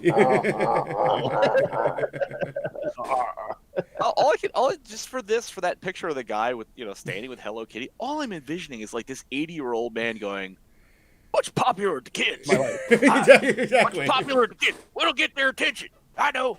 Hello Kitty. That's the thing. The cat thing, right? Yeah, that'll be good. Like, really? Yep. You could have come up with almost anything that would be like slightly threatening. It's supposed to Hello Kitty. It's like, I feel now a warm and fuzzy sensation every time I violate copyright. I feel like I should have a big old hug. Well, here's the thing. I mean, I'm sure Sanrio deals with counterfeit Sanrio merchandise every second of every day. Yeah. So they're more than willing to lend their hand on this, and I'm sure they'll get some government cash from it too. So that can't hurt. But yeah, it just seems kind of weird. It seems weird. It seems not very sort of socially aware. Yeah. Feels kind of on that. Well, I mean, they could have easily have come up like the Olympics mascot. I mean, they could have come up with, if they said, "Oh, we really like, such and such studio. We like your style. We were going to, submit these requests for characters to be submitted to the government for our anti-piracy program." You know what I mean? It's like you've got the resources there to like get people to submit stuff, and yet you went with Hello Kitty. Okay, I'm now looking. Do they have Hello Kitty with an AK-47 taking out a pirate? Kitty, go! Oh, they already have one. They already have an anti-piracy mascot. It is basically a tokusatsu character whose head is a video camera, who runs around. Yes, and is very visually interesting. So that is a thing. It reminds me of Gleipnir. There's a character in Gleipnir that has a video camera for a head. Ah, okay, yeah. Interesting. And I suspect it is not very successful and effective in stopping copyright violations. Yeah. That was weird. This is why you ask for more than one design submission. Oh yeah. Mm-hmm. Actually, that looks a little creepy. That really does. It does. Creepy, it looks. honestly. Mm-hmm. It's like a technological Slender Man. Wow. It'll scare people out of piracy. That's the best way to do it. There's one with the camera. There's one with the camera's head, and there's another guy that just has the red siren light. Oh, on okay. his head. Mm-hmm. Enforcement. Does anybody remember from Otakon the dude that used to dress up as Logo Man? He had a suit, he had a briefcase, he never said a word. I have pictures. I have pictures of him, and he had made a Lego head of him, and he would just walk around and then just stop. And his shoulders, and yeah, this is what this is reminding me of. Mm-hmm. It's kind of very weird. He was creepy too. A creepy con attendant. Go figure that. That's a place of wholesome goodness. There's no creepy there. How dare you? There's no creepy there. No. There's no crying in baseball. No, sorry. Wrong genre. Sorry. Reminds me of Moshidora. Cool. That is all the news for the week. That I think we'll handle it for the week. We need to talk about the history, anime history. Oh yeah. Yes. And unfortunately, it is early August, and so you know what that means. So yeah, we got to do it. We got to cover some anime history. So one moment while I cover some anime history here for you guys. Yeah. Mm-hmm. So welcome to This Week in Anime History. Starting off with a very heavy topic. Obviously, August 6th was the anniversary of the dropping of the atomic bomb on Hiroshima, which obviously was a very heavy moment, a very serious moment in history, but was instrumental in the history of Japan, ending World War II, and leading to any number of changes in Japanese culture as a result of the bringing in of the American government and so forth and so on. So very important, very, very crucial, a thing that happened, and worth noting and worth remembering that was a thing that happened. Attempting to do a transition that is not too awkward, we must now move forward several decades to a rather happier anniversary, the premiere of Castle in the Sky in Japan. August 2nd saw the premiere of that in Japan, part of Hayao Miyazaki's early career, and one of the movies that kind of helped put him on the map and helped build his reputation as a family filmmaker, one of his first family films, and thus an important sort of roadblock or step on the road in his direction as a filmmaker, milestone, thank you, in his career as a filmmaker, and definitely a slightly happier story than the first one. So that is This Week in Anime History, just worth noting those two important things. So yeah, those are things. I would like to add to not necessarily anime history, but Otakon history, if I may. Yeah. Mm-hmm. Let's see here. Back in 2014, I think it was. Elander Z played Matsuri at Otakon. Who did? Elander Z played Matsuri at Otakon. They are a kind of a comedy punk Japanese band, J-pop band. Cool. And they have very interesting videos, and they claim to come from the planet Z. Okay. To Earth, and to to make sure that Earth knows that they all need to come with them back to Planet Z. Okay. So if this sounds a little bit like Ron L. Hubbard, mm-hmm. kind of is. It kind of is. Interesting.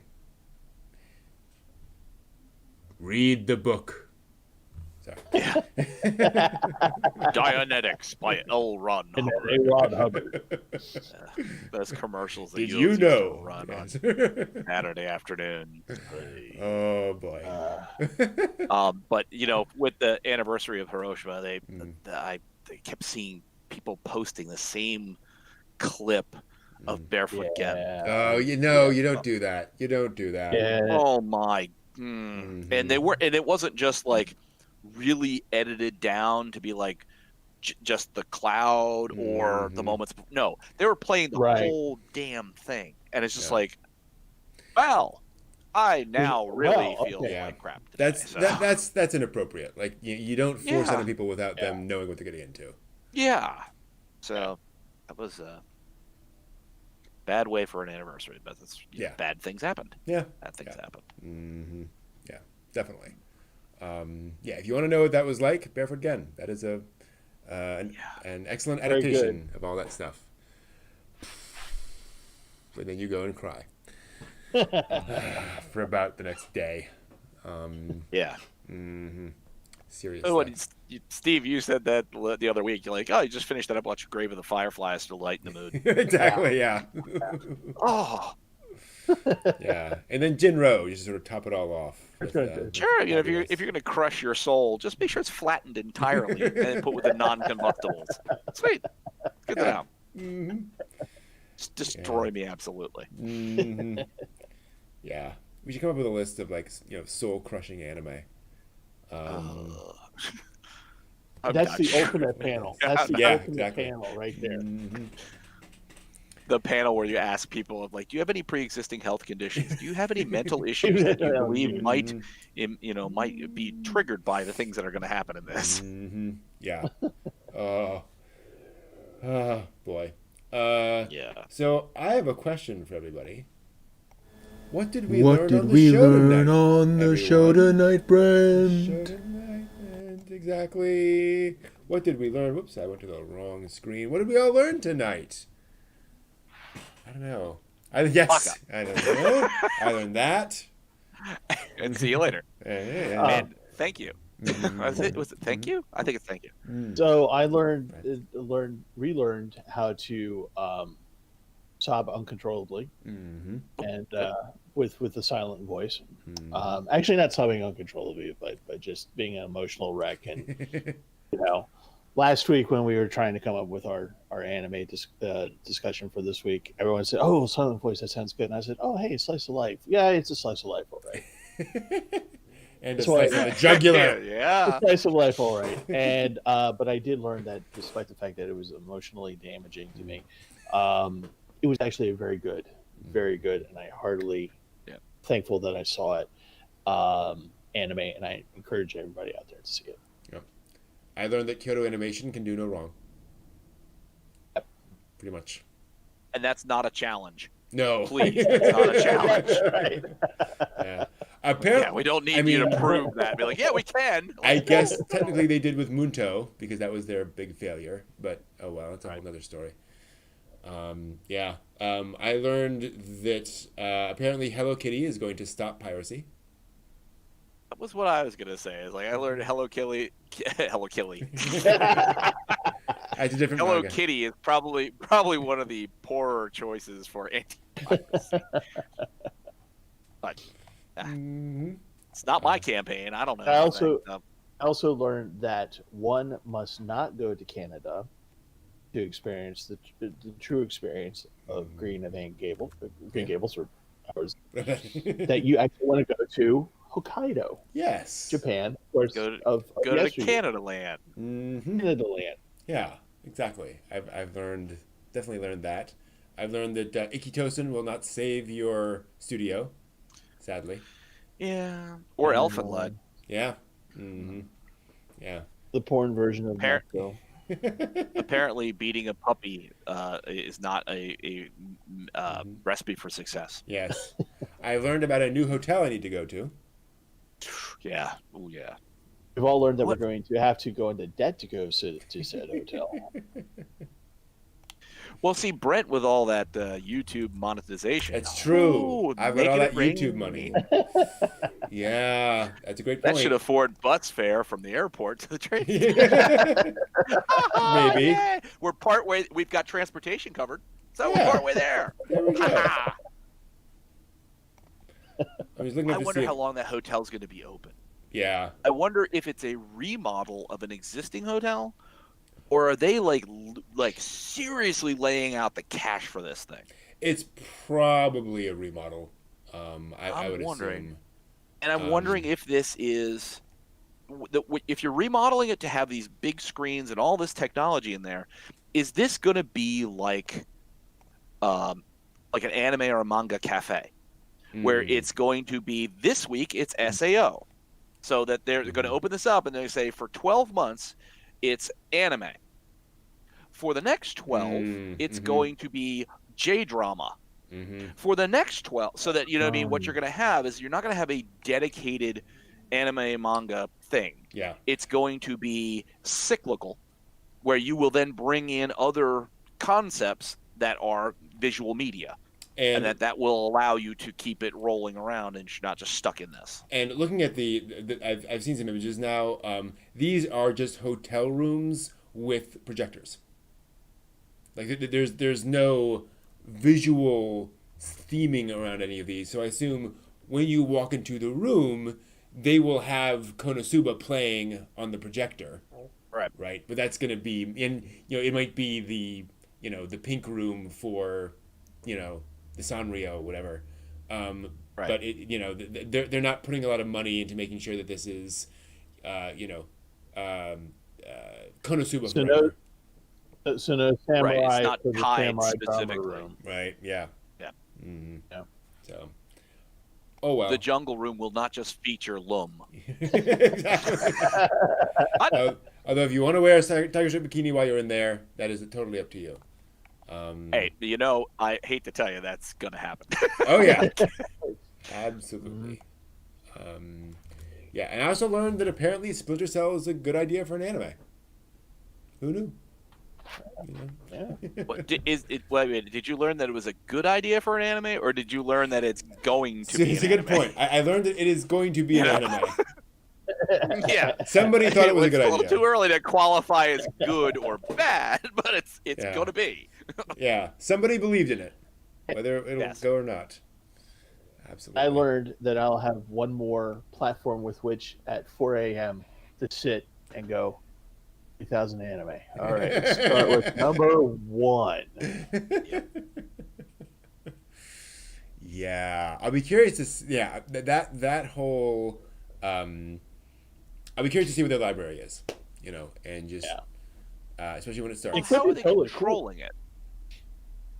Are they making it? I mean, because like for your channel, Brent, I hit the subscribe button and the notification button, and here we are. Mm-hmm. Do they have some other means of like locking down that YouTube presentation that you have to subscribe and pay or something to make it accessible? I mean, you can do that. It sounds like that's not what they're doing. It's just they're just putting them out there. And again, if it's family friendly, I'm assuming it's back catalog stuff that they don't care that much about monetizing.